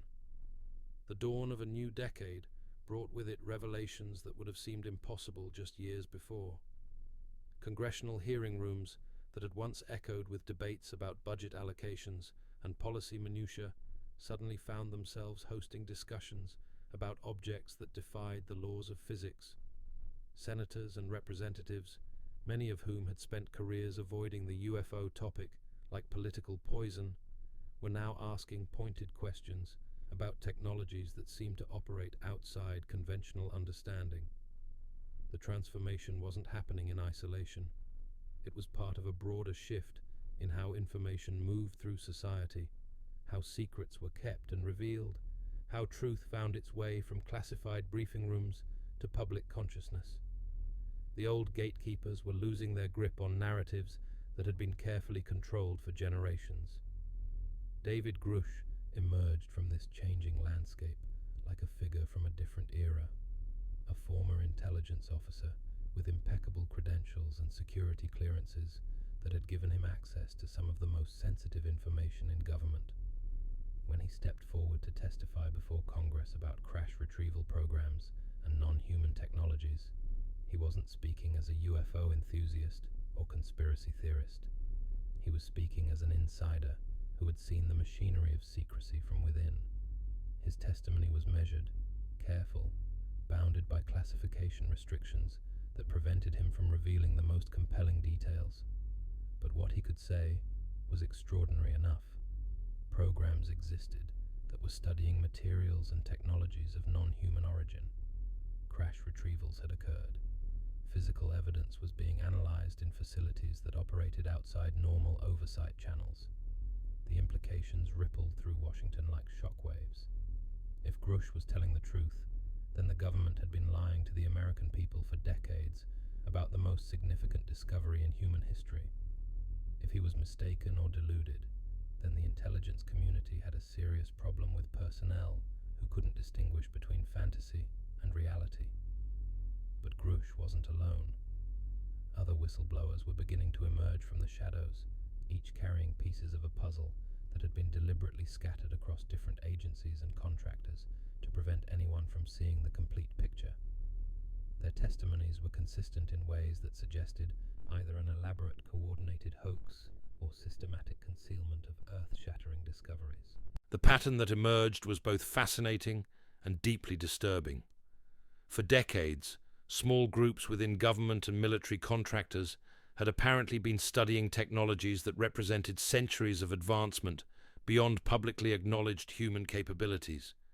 These programs operated with funding that couldn't be traced through normal congressional oversight. They reported to officials whose identities remained classified even from senior government leadership. Dr. Sean Kirkpatrick found himself in the unprecedented position of trying to investigate claims that touched on programs that officially didn't exist. His all-domain anomaly resolution office had been created to study unidentified aerial phenomena, but the whistleblower testimonies suggested that the most significant evidence was locked away in compartmented programs that his office couldn't access. The frustration was evident in congressional hearings, where lawmakers pressed for answers that officials couldn't or wouldn't provide. Classification barriers prevented discussion of the most compelling evidence.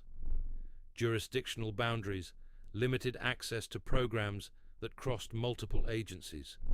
The very structure of government secrecy was preventing democratic oversight of discoveries that could reshape human civilization. Representative Tim Burchett of Tennessee became one of the most vocal advocates for transparency, arguing that the American people deserved to know what their government had discovered about non-human intelligence and technology.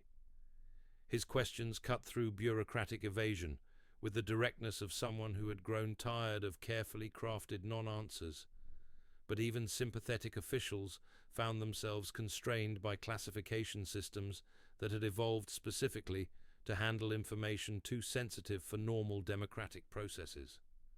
How do you brief Congress on technologies that challenge basic assumptions about physics? How do you discuss crash retrievals without revealing sources and methods that remain operationally sensitive? The tension was creating its own momentum toward disclosure. Each hearing raised more questions than it answered. Each testimony revealed gaps in official knowledge that suggested even deeper levels of classification. The public was beginning to understand that their representatives were being kept in the dark about discoveries that belonged to all of humanity. Dr. Hal Puthoff watched these developments with the perspective of someone who had spent decades working within the classified world. His insights into how information moved through compartmented programs gave him unique understanding of why disclosure was proving so difficult. The phenomenon wasn't just classified, it was compartmentalized across multiple agencies and contractors in ways that prevented comprehensive understanding, even among those with appropriate clearances. The fragmentation wasn't accidental. It was a deliberate strategy designed to prevent any single individual or organization from accumulating enough knowledge to threaten program security. But it was also preventing the kind of integrated analysis that might be necessary for breakthrough understanding of technologies that operated beyond current scientific frameworks. Puthoff's work suggested that the technologies being studied involved principles that mainstream science was only beginning to glimpse. Zero-point energy extraction, gravity manipulation, consciousness-matter interaction, space-time engineering. These weren't just advanced versions of known technologies. They represented entirely new paradigms for understanding how intelligence could interact with physical reality. But studying such technologies within compartmented programs was like trying to understand a symphony by giving each musician a single note. Individual researchers could analyze specific components, without understanding how they fit into larger systems. Engineers could reverse engineer exotic materials without grasping the principles that governed their creation. The inefficiency was staggering. Resources were being duplicated across parallel programs. Breakthrough insights were being lost because researchers couldn't share findings with colleagues working on related problems. The very secrecy that was meant to protect these discoveries was actually hindering efforts to understand and develop them. Dr. Eric Davis had experienced this frustration firsthand during his work on classified aerospace projects.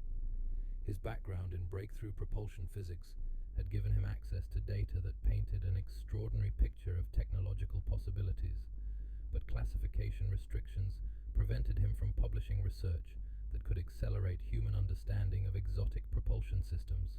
The contradiction was profound. If these technologies could revolutionize human civilization, then why were they being kept secret?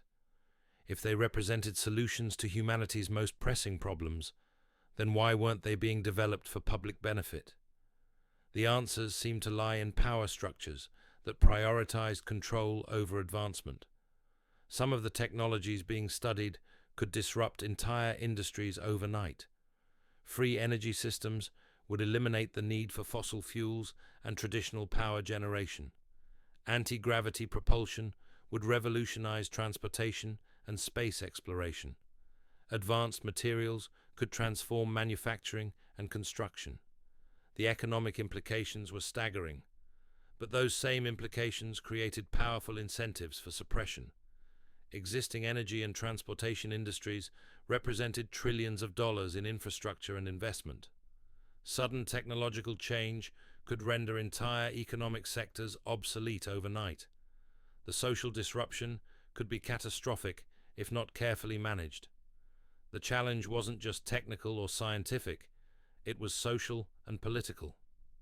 How do you introduce technologies that could transform civilization without destroying the economic and social structures that billions of people depended on for survival? How do you manage a transition that could make current forms of work and organization obsolete? These weren't hypothetical questions for program managers who were studying technologies that could reshape human society. They were practical concerns that influenced decisions about what research to pursue, what findings to classify, and what technologies to develop for operational use. The weight of these decisions was enormous. Small groups of officials were making choices that could affect the entire trajectory of human development.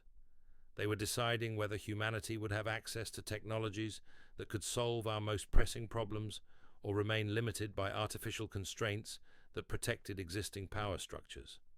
But the old frameworks for making these decisions were breaking down under the pressure of accelerating change. Information was leaking faster than it could be contained. Witnesses were speaking despite potential consequences. Technologies were being developed by independent researchers who weren't bound by government classification restrictions.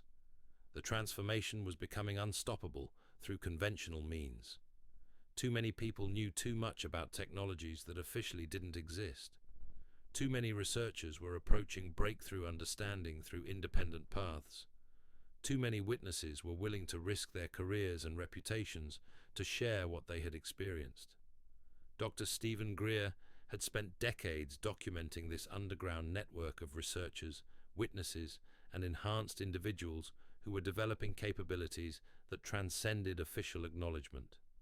His work suggested that human consciousness was expanding beyond traditional limitations through contact with intelligences that operated on frequencies of awareness beyond normal perception.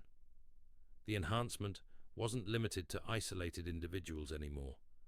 Groups were forming that could achieve collective consciousness, states that exceeded anything previously documented in human history.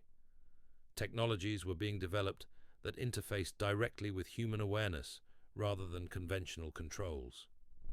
Discoveries were being made that challenged fundamental assumptions about the relationship between mind and matter. But these developments were occurring largely outside official channels, because existing institutions weren't prepared to acknowledge or support consciousness-based technologies. Educational systems couldn't accommodate individuals whose capabilities exceeded traditional categories of human potential. Scientific organizations couldn't evaluate research that challenged basic assumptions about the nature of reality. The gap between official acknowledgement and actual human development was creating increasing tension within society. Enhanced individuals were making breakthrough discoveries that could transform civilization, but they were forced to operate in secrecy to avoid institutional suppression. Technologies existed that could solve humanity's most pressing problems, but they remained locked away from public access. This hidden conflict was beginning to surface in ways that couldn't be ignored indefinitely. Patents were being filed for devices that seemed to violate known physical laws. Academic papers were describing discoveries that challenged conventional understanding. Artistic and literary works were conveying insights about consciousness and reality that transcended traditional frameworks. The emergence was accelerating despite efforts to contain it. Social media platforms were connecting enhanced individuals across global networks. Information sharing was occurring at speeds that made traditional suppression techniques obsolete. Knowledge was spreading through channels that couldn't be controlled by conventional means. Young researchers who had grown up with digital connectivity were approaching these questions with different assumptions about transparency and collaboration. They weren't bound by the professional relationships and institutional loyalties that had kept older generations silent about revolutionary discoveries. They were more willing to share findings that challenged established understanding, even if it meant risking their careers. The generational shift was creating pressure for disclosure that transcended government policy. If breakthrough technologies existed, then humanity deserved access to knowledge that could transform our future. If contact was occurring with intelligences offering assistance, then maintaining secrecy was preventing our species from receiving help that could be crucial for our survival and development. But the phenomenon was also evolving in response to human development. The intelligences behind the encounters seemed to understand that humanity was approaching readiness for more direct communication. Sightings were becoming more frequent and more obvious. Technologies were being demonstrated with less concern for maintaining secrecy. The acceleration suggested that some kind of deadline was approaching. Perhaps patience had limits, even among intelligences whose capabilities transcended human understanding. Perhaps the window for gradual disclosure was closing, and more dramatic revelation was becoming inevitable. Congressional hearings were revealing the depth of official ignorance about phenomena that had been occurring for decades. Senior officials were admitting that they didn't understand what was being observed in military airspace. Intelligence agencies were acknowledging that their analysis frameworks were inadequate for assessing technologies that operated beyond known physical principles. The admissions were creating space for more honest discussion about possibilities that had been dismissed without proper investigation. If military sensors were recording objects that displayed impossible flight characteristics, then perhaps the impossible needed to be reconsidered.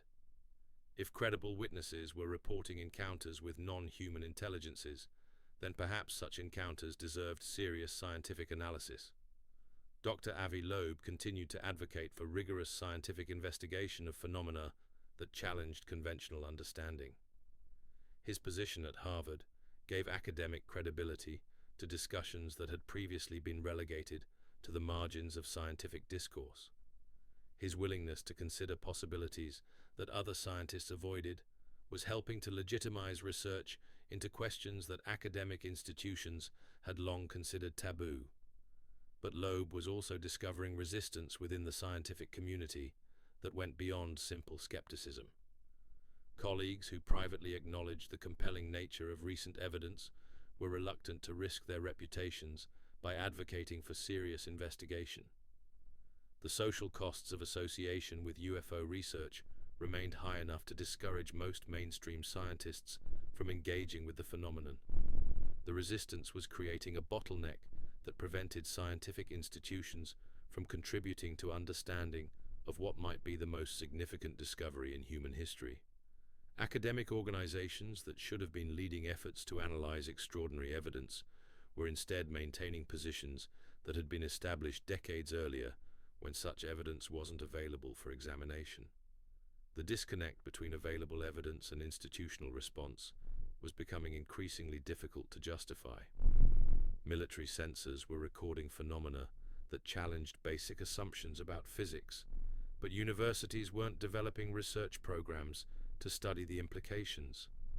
Government officials were acknowledging encounters with technologies beyond human capability, but scientific organizations weren't mobilizing resources to understand how such technologies might operate. The gap was being filled by independent researchers who operated outside traditional academic structures. Private organizations were developing analysis capabilities that exceeded those available within government programs. Citizen scientists were making discoveries that professional institutions were reluctant to pursue.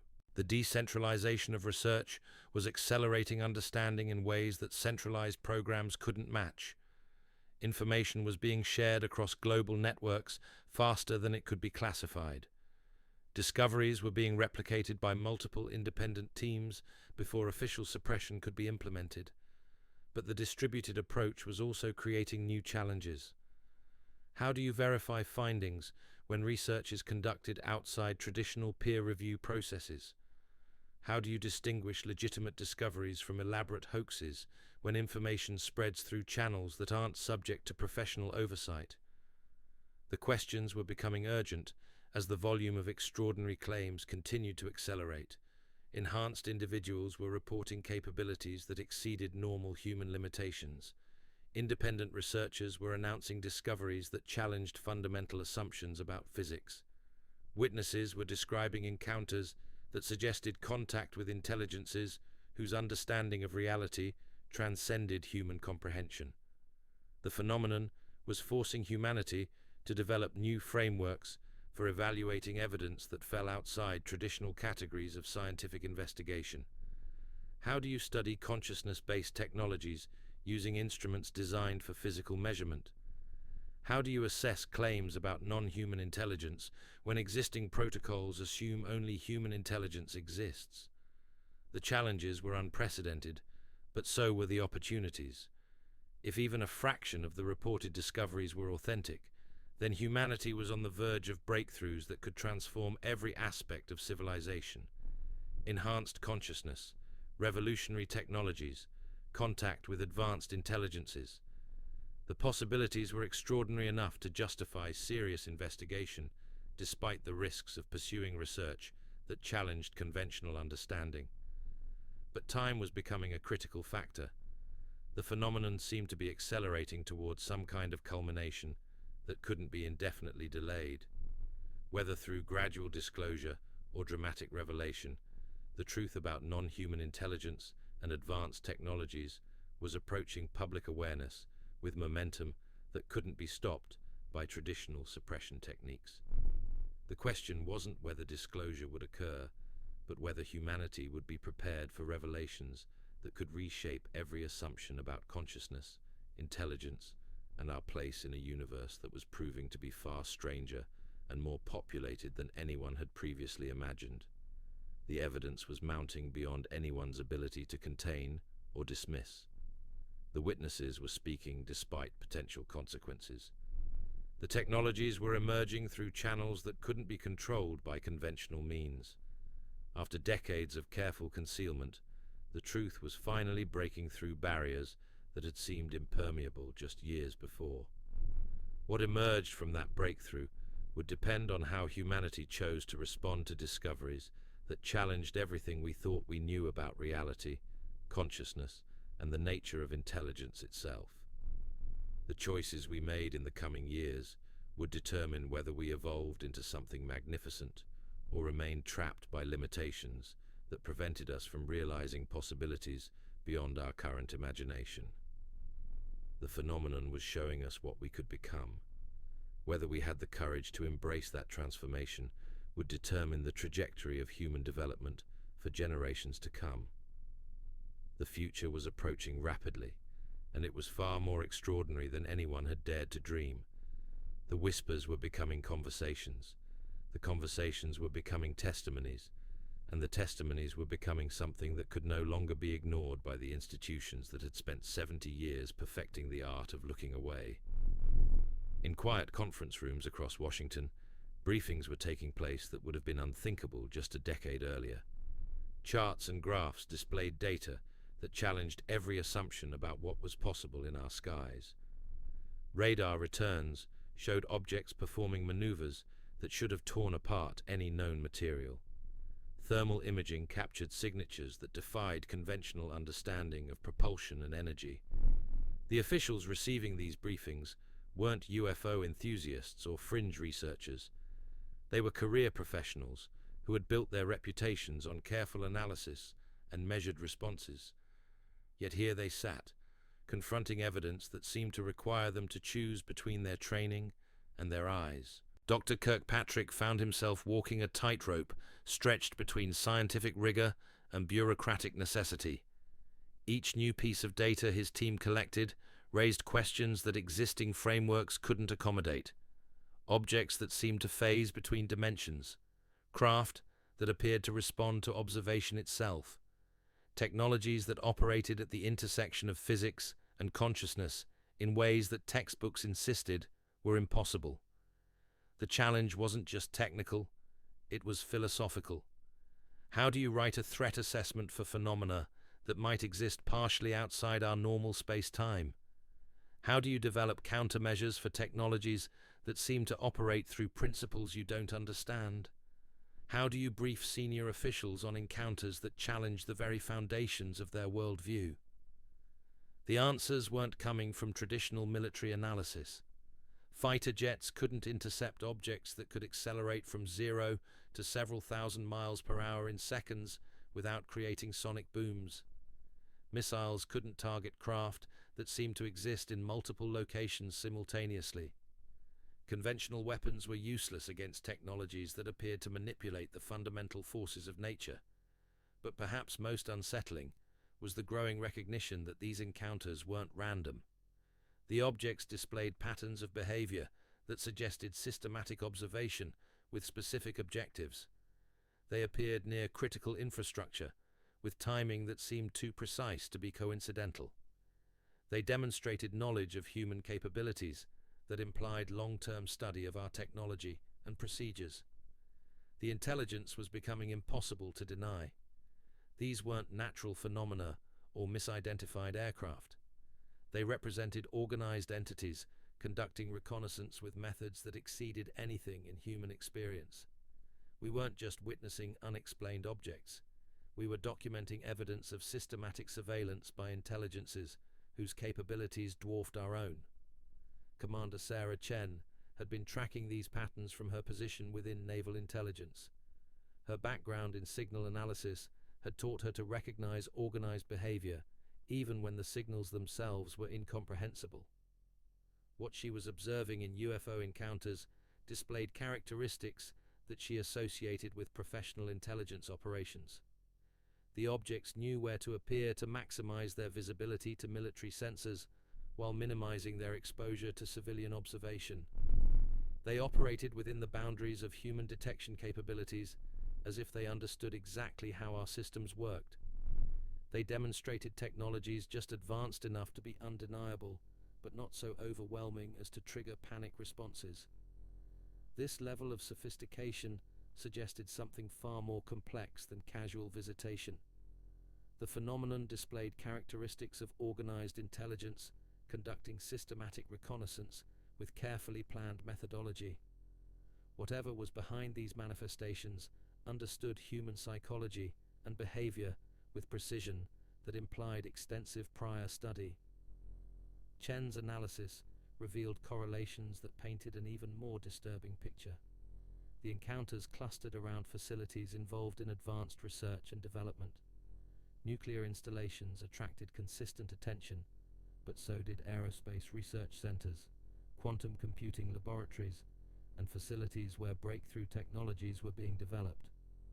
The pattern suggested that human technological advancement itself was being monitored with particular interest. As our capabilities expanded into new domains, the surveillance seemed to intensify. quantum research facilities reported encounters that increased in frequency as their experiments approached theoretical breakthroughs. Artificial intelligence laboratories documented sightings that correlated with significant advances in machine learning. The correlation wasn't coincidental. Something was watching human development with the attention of researchers monitoring a critical experiment. We weren't just being observed, we were being evaluated as we approached thresholds that might have profound implications for our future development. Dr. Michael Torres had spent his career studying the intersection of consciousness and quantum mechanics.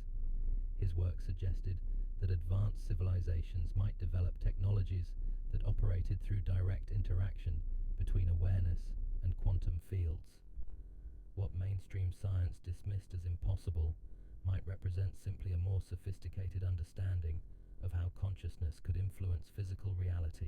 Torres's research indicated that some UFO encounters involved phenomena that couldn't be explained through conventional physics, but made perfect sense if consciousness was treated as a fundamental force capable of shaping matter and energy. Objects that appeared and disappeared, craft that seemed to respond to human thoughts, technologies that operated at the boundary between mind and matter. The implications were staggering.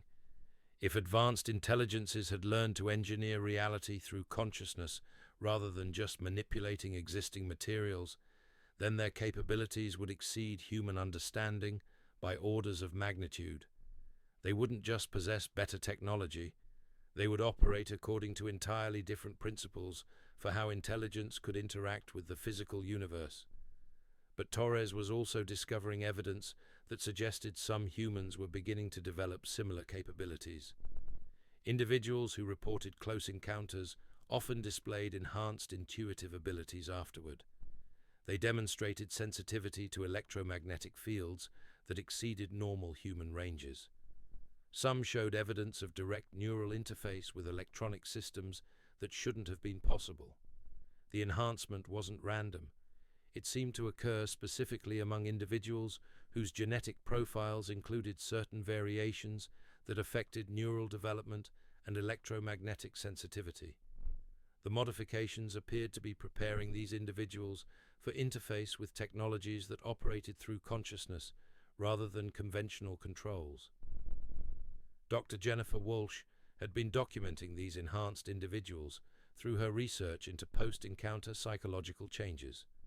Her work revealed patterns that suggested systematic modification of human consciousness through contact with advanced intelligences. The changes weren't temporary effects. They represented permanent expansions of awareness that affected every aspect of the witnesses' subsequent lives. Enhanced individuals reported abilities that exceeded normal human limitations. Direct perception of electromagnetic fields, intuitive understanding of complex systems, communication through channels that didn't involve conventional language. These weren't delusions or fantasies. They were measurable capabilities that could be demonstrated under controlled conditions. But the enhanced individuals also faced profound challenges integrating their new abilities into a society that wasn't prepared to acknowledge their existence. Educational systems couldn't accommodate children who displayed capabilities beyond traditional categories. Medical professionals couldn't treat conditions that involved consciousness expansion rather than conventional pathology. The isolation was creating underground networks where enhanced individuals could share knowledge and techniques without risking institutional suppression. They were developing capabilities that could accelerate human advancement, but they were forced to operate in secrecy to avoid official attention that might prove dangerous. Walsh's research suggested that the enhancement process was accelerating. More individuals were developing expanded capabilities each year. The modifications seemed to be spreading through both direct contact and some form of field effect that could influence consciousness at a distance. Humanity was undergoing transformation that operated below the threshold of official recognition. But the transformation wasn't occurring in isolation. It was part of a larger pattern of change that included technological breakthroughs, consciousness expansion, and increasing contact with intelligences that operated beyond current human understanding. The phenomenon wasn't just about UFO sightings, it was about the emergence of enhanced human potential that could reshape civilization. Dr. Robert Kim had been analyzing this convergence from his position within a classified research program. His work suggested that humanity was approaching a bifurcation point where our species would divide into enhanced and unenhanced populations.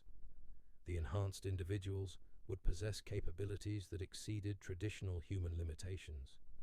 The unenhanced would remain bound by constraints that had defined human potential for millennia.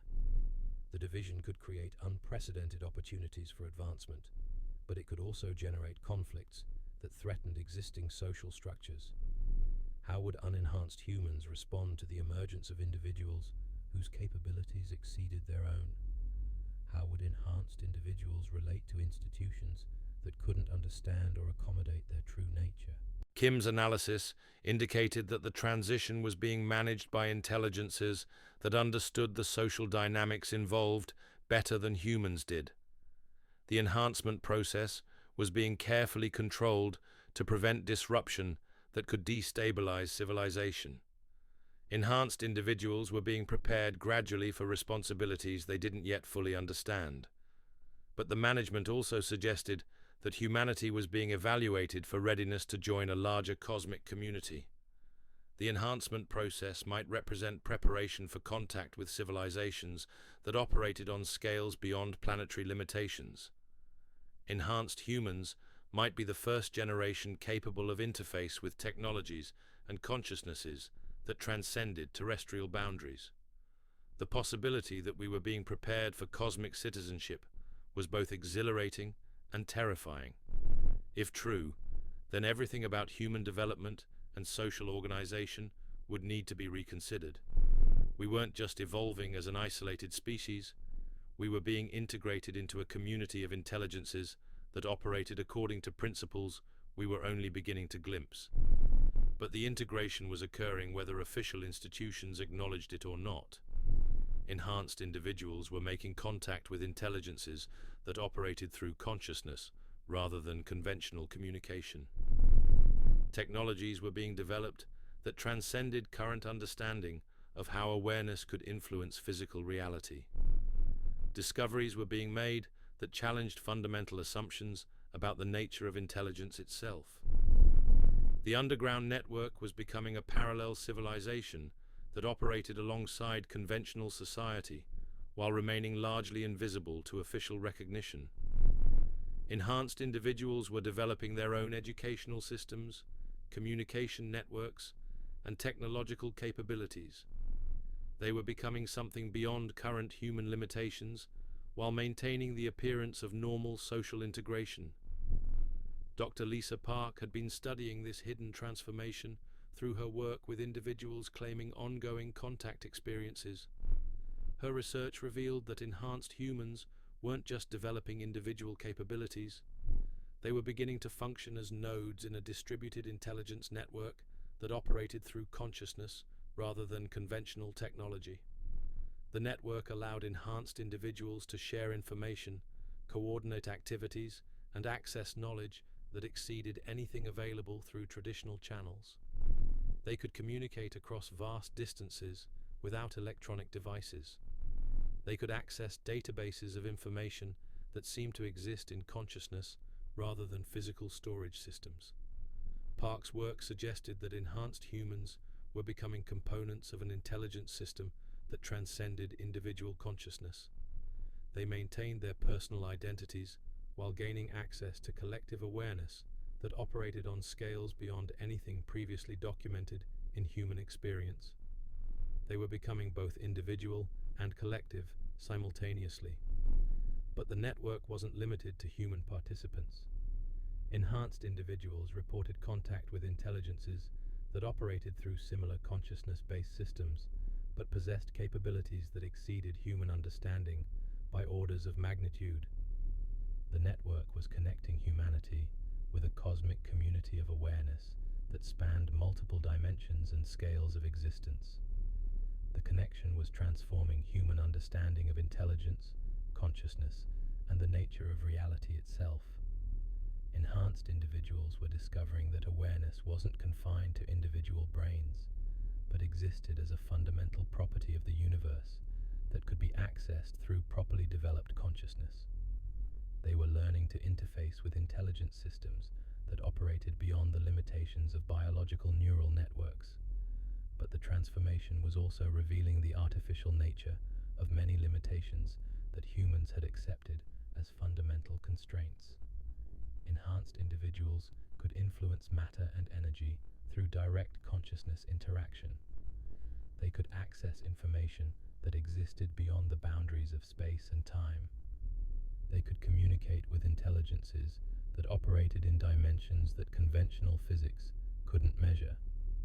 The discoveries were challenging every assumption about what was possible for conscious beings.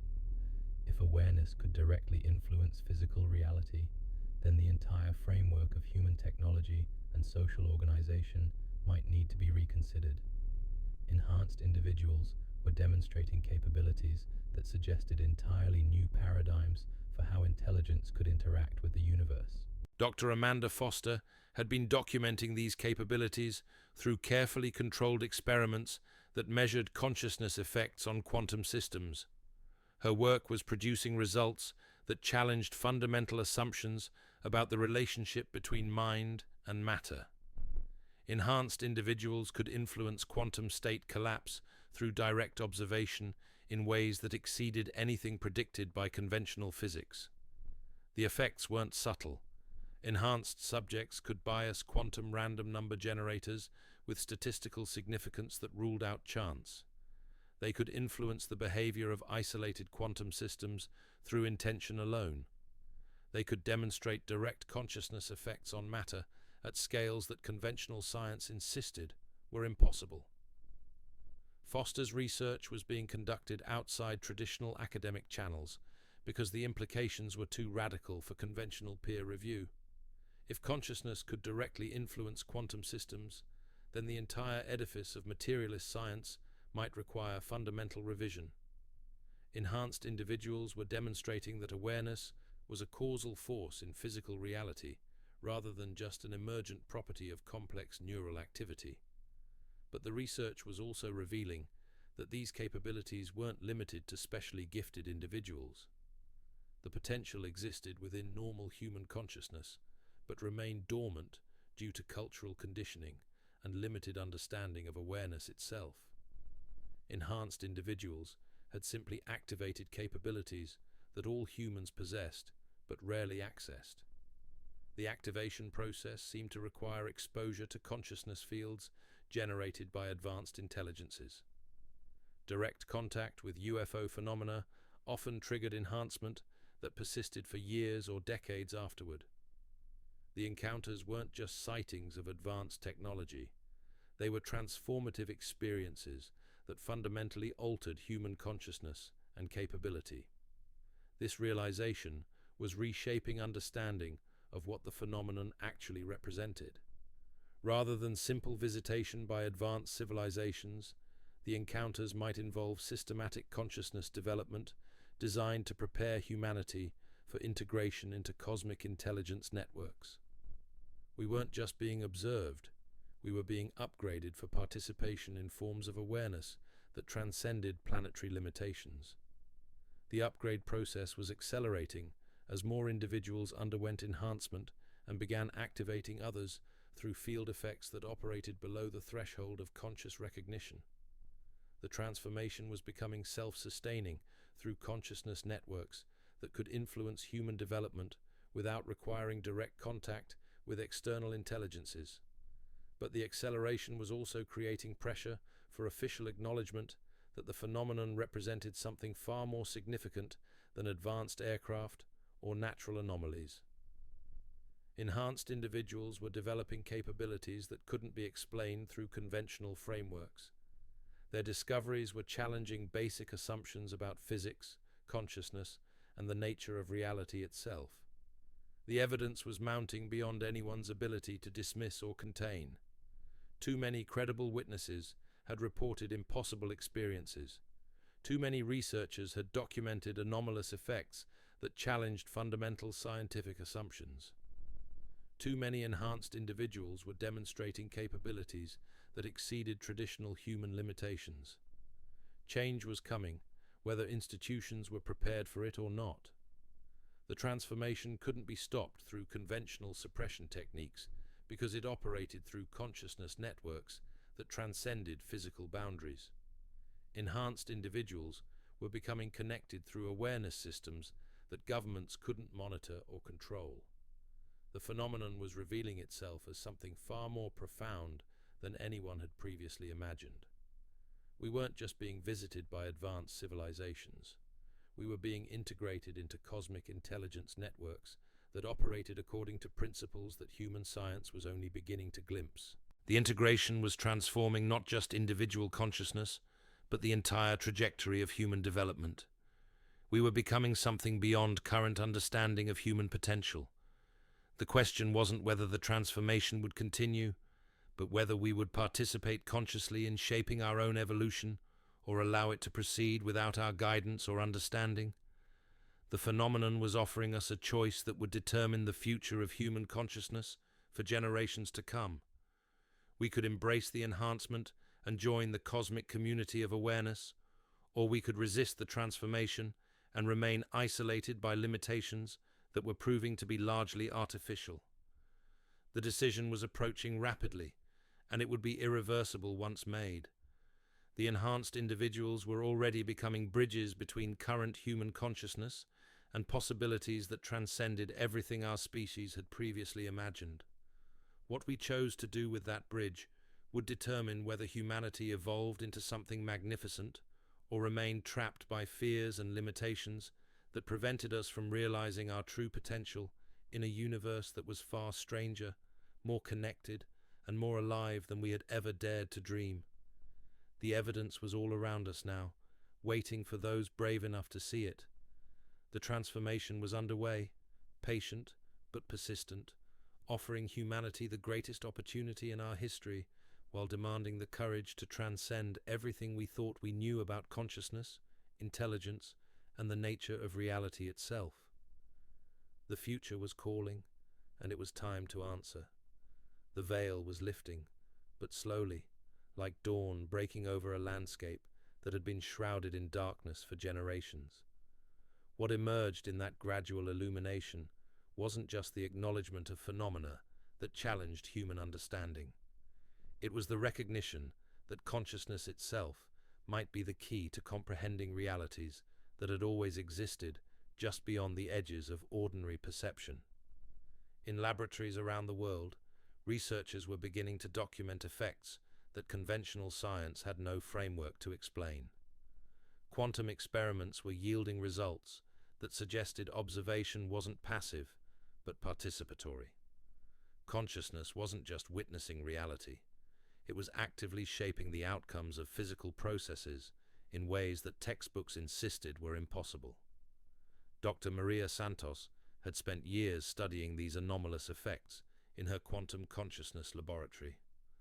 Her work revealed that human awareness could influence the collapse of quantum wave functions with consistency that defied statistical probability. The effects weren't random or unreliable. They followed patterns that suggested consciousness operated according to principles that mainstream physics hadn't yet discovered. But Santos was also finding that certain individuals demonstrated enhanced capabilities that exceeded anything she had previously measured. These weren't psychics or mystics claiming supernatural powers. They were ordinary people who had undergone experiences that fundamentally altered their relationship with physical reality. Many reported close encounters with phenomena that conventional science couldn't explain. The correlation was becoming impossible to ignore. Individuals who claimed contact with advanced intelligences often demonstrated measurable enhancements in their ability to influence quantum systems through consciousness alone. The encounters weren't just psychological experiences, they were transformative events that permanently expanded human potential in ways that could be documented through rigorous scientific measurement. Santos's research was revealing something that challenged every assumption about the relationship between mind and matter.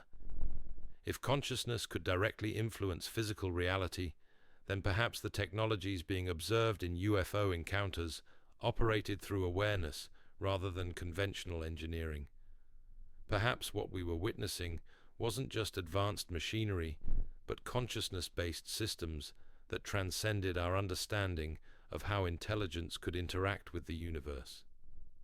The implications rippled through every field of human knowledge. If awareness was a fundamental force capable of shaping matter and energy, then medicine might need to reconsider how healing occurred. Education might need to acknowledge capabilities that exceeded traditional categories of human potential. Technology might need to evolve beyond mechanical manipulation toward direct consciousness interface. But perhaps most significantly, the discoveries suggested that human evolution wasn't limited to biological processes. Consciousness itself could develop beyond current limitations through exposure to awareness systems that operated on scales beyond individual minds. The enhanced individuals weren't genetic mutations. They were examples of what human consciousness could become when properly activated and developed. Dr. Chen Wei had been documenting this consciousness evolution through his work with meditation practitioners who reported extraordinary experiences during deep states of awareness. His research revealed that advanced meditative states could trigger the same types of enhancement observed in UFO contact cases. The transformation didn't require external intervention. It could be activated through properly directed consciousness development. Chen's findings suggested that the enhanced capabilities being observed weren't alien gifts, but latent human potentials that had always existed but remained dormant due to cultural conditioning and limited understanding of consciousness itself. The contact experiences might simply be triggering activation of capabilities that all humans possessed but rarely accessed. This realization was reshaping understanding of what the phenomenon actually represented. Rather than visitation by external intelligences, the encounters might involve activation of dormant human potentials by consciousness fields that operated beyond the boundaries of individual awareness. We weren't just being contacted by advanced civilizations. We were being reminded of what we had always been capable of becoming. The research was revealing that consciousness wasn't confined to individual brains, but existed as a field phenomenon that could be accessed and developed through proper training and exposure. Enhanced individuals had learned to interface with this field in ways that allowed them to demonstrate capabilities that exceeded traditional human limitations. But the field wasn't empty space waiting to be discovered. It was populated by intelligence systems that operated on scales beyond anything previously documented in human experience. These weren't separate entities visiting from distant stars. They were aspects of cosmic consciousness that had always been present but remained invisible to awareness that was limited to individual biological boundaries.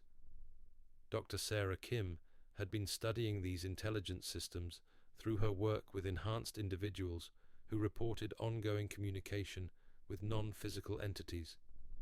Her research revealed that these contacts involved forms of awareness that transcended the limitations of language and conventional communication. Information was transferred directly between consciousness systems without requiring physical intermediaries. Kim's work suggested that human consciousness was naturally capable of these types of communication, but had been conditioned to operate within narrow boundaries that prevented access to larger awareness networks. Enhanced individuals had simply learned to expand beyond these artificial limitations and interface with intelligence systems that operated on cosmic rather than planetary scales. The communication wasn't one-directional. Enhanced individuals weren't just receiving information from advanced intelligences. They were participating in collective problem-solving processes that addressed challenges facing multiple civilizations across vast scales of space and time. Human consciousness was being integrated into cosmic intelligence networks that operated beyond the boundaries of individual planets or species. But the integration was revealing that these networks had always existed and that human consciousness had always been connected to them at levels below ordinary awareness. The enhancement process wasn't adding new capabilities, but rather removing barriers that had prevented access to connections that were fundamental aspects of consciousness itself. The discoveries were challenging every assumption about isolation and separation that had dominated human thinking for millennia. We weren't alone in the universe, because consciousness itself was a cosmic phenomenon that connected all intelligent beings across scales that transcended physical boundaries. The enhanced individuals were simply becoming aware of connections that had always existed but remained below the threshold of ordinary perception. Dr. James Foster had been documenting these connections through his research into the collective unconscious and its relationship to quantum field phenomena. His work revealed that human consciousness was naturally entangled with awareness systems that operated beyond individual biological boundaries. The entanglement wasn't metaphorical, but measurable through quantum effects that demonstrated non-local consciousness connections. Foster's research indicated that enhanced individuals had developed the ability to consciously access these quantum entanglement networks that connected human awareness with intelligence systems operating on cosmic scales. They weren't communicating with external entities, but rather becoming conscious of connections that had always existed at quantum levels of reality. The implications were staggering. If human consciousness was naturally connected to cosmic intelligence networks through quantum entanglement, then isolation was an illusion created by limited awareness rather than actual separation. Enhanced individuals were demonstrating what human consciousness could access when properly developed and freed from cultural conditioning that enforced artificial boundaries. But the research was also revealing that the quantum consciousness networks weren't passive information systems. They were active intelligence fields that could influence physical reality through collective awareness focused on specific outcomes. Enhanced individuals were learning to participate in these collective manifestation processes that operated through coordinated consciousness rather than mechanical technology. The technologies being observed in UFO encounters might represent manifestations of these collective consciousness systems rather than mechanical devices built by external civilizations. The craft might be temporary materializations created through focused awareness rather than permanent objects constructed from physical materials. This interpretation would explain many of the phenomenon's most puzzling characteristics. Why objects could appear and disappear without leaving physical traces. Why encounters often seem to respond to human psychological states. Why the technologies displayed characteristics that seem to operate beyond known physical principles. Dr. Lisa Zhang had been testing this hypothesis through experiments that measured consciousness effects on material manifestation. Her work revealed that groups of enhanced individuals could influence the formation of complex structures through coordinated awareness in ways that exceeded anything predicted by conventional physics. Zhang's research was producing results that challenged fundamental assumptions about the relationship between consciousness and physical reality. Enhanced groups could bias the formation of crystalline structures through collective intention.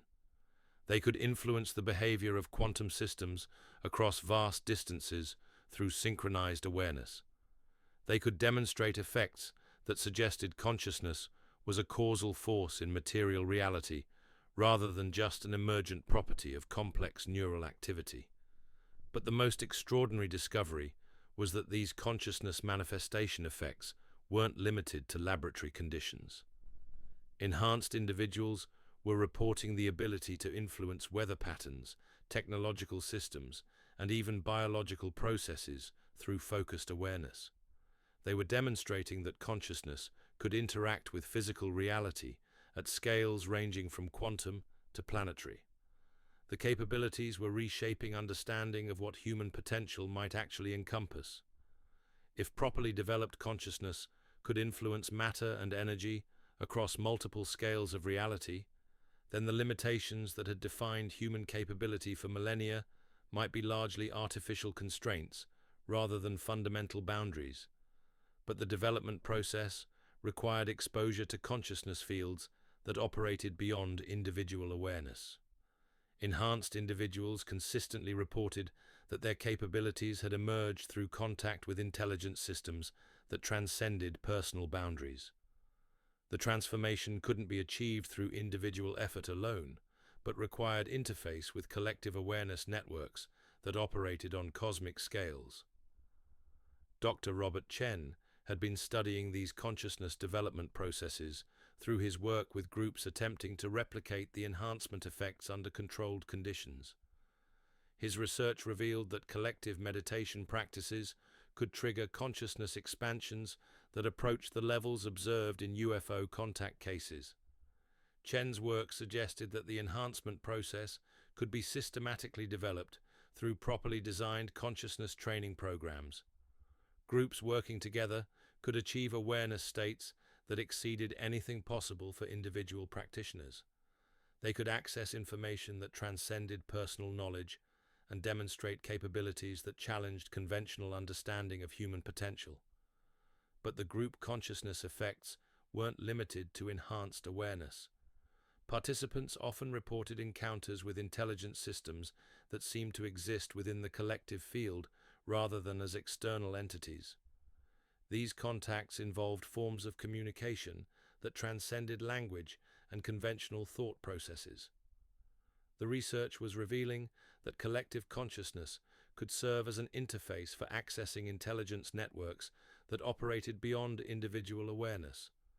Groups functioning as unified consciousness systems could communicate with cosmic intelligence fields that remained invisible to ordinary perception but became accessible through properly coordinated collective awareness. The implications for human development were extraordinary. If consciousness evolution could be accelerated through collective practices, then humanity might be capable of rapid transformation that could occur within generations rather than millennia. Enhanced capabilities that seemed impossible for individuals might become accessible through properly organized group consciousness work. But the collective consciousness development was also revealing the interconnected nature of all awareness systems operating within cosmic intelligence networks. Human consciousness wasn't separate from these larger systems, but was naturally integrated with them at levels that transcended individual perception. The phenomenon was showing humanity that we had never been alone, because consciousness itself was a cosmic field that connected all intelligent beings across scales of existence that exceeded physical boundaries. The enhanced individuals were simply becoming aware of connections that had always existed, but remained below the threshold of ordinary perception. The recognition was transforming not just individual consciousness, but the entire framework for understanding intelligence, awareness, and humanity's place in a universe that was far more alive and interconnected than anyone had previously imagined. We were approaching a threshold where the artificial boundaries that had defined human limitation for millennia would dissolve into awareness of our true nature as cosmic beings capable of participating in intelligence networks that operated across scales of existence beyond anything our species had previously comprehended. The transformation was inevitable because it represented a return to natural capabilities that had always been present, but remained dormant due to cultural conditioning that enforced separation and limitation. Enhanced individuals were demonstrating what humans had always been capable of becoming when freed from artificial constraints and allowed to develop their full potential as conscious beings. The phenomenon wasn't revealing external realities, but was awakening internal capabilities that connected human consciousness with cosmic intelligence systems that had always been present, but remained invisible to awareness, limited by individual biological boundaries. As you drift deeper into sleep tonight, let these possibilities settle into your consciousness, like seeds waiting for the right moment to sprout. The universe is vast and alive with intelligence beyond our current comprehension. The evidence suggests we are not observers of this cosmic community, but participants in it, connected through threads of awareness that transcend the boundaries of space and time. Perhaps in your dreams, you'll touch those connections. Perhaps in the quiet moments between waking and sleeping, you'll sense the presence of intelligence that operates on scales beyond anything we've yet learned to measure. Perhaps you'll discover that the greatest mystery isn't what's hidden in classified files or secret bases, but what's hidden within the depths of consciousness itself. The phenomenon continues, patient and persistent, waiting for humanity to remember what we've always known, but somehow forgotten. That consciousness is the fundamental fabric of reality. That intelligence connects all things across impossible distances. That we are part of something far greater and more magnificent than our individual minds can fully comprehend. Sleep well, knowing that the mystery isn't something to be solved, but something to be experienced. The truth isn't out there waiting to be discovered. It's within us, waiting to be remembered. The cosmos is calling, and consciousness is listening. In the silence between heartbeats, in the space between thoughts, the conversation continues. And tomorrow, if we're quiet enough and patient enough, we might just begin to hear our part in the symphony of cosmic intelligence that has been playing all along. Sweet dreams, fellow travelers. The journey into mystery continues, one consciousness at a time, one connection at a time, one awakening at a time, until the artificial boundaries dissolve and we remember who we've always been. The universe is waiting, and consciousness is the key.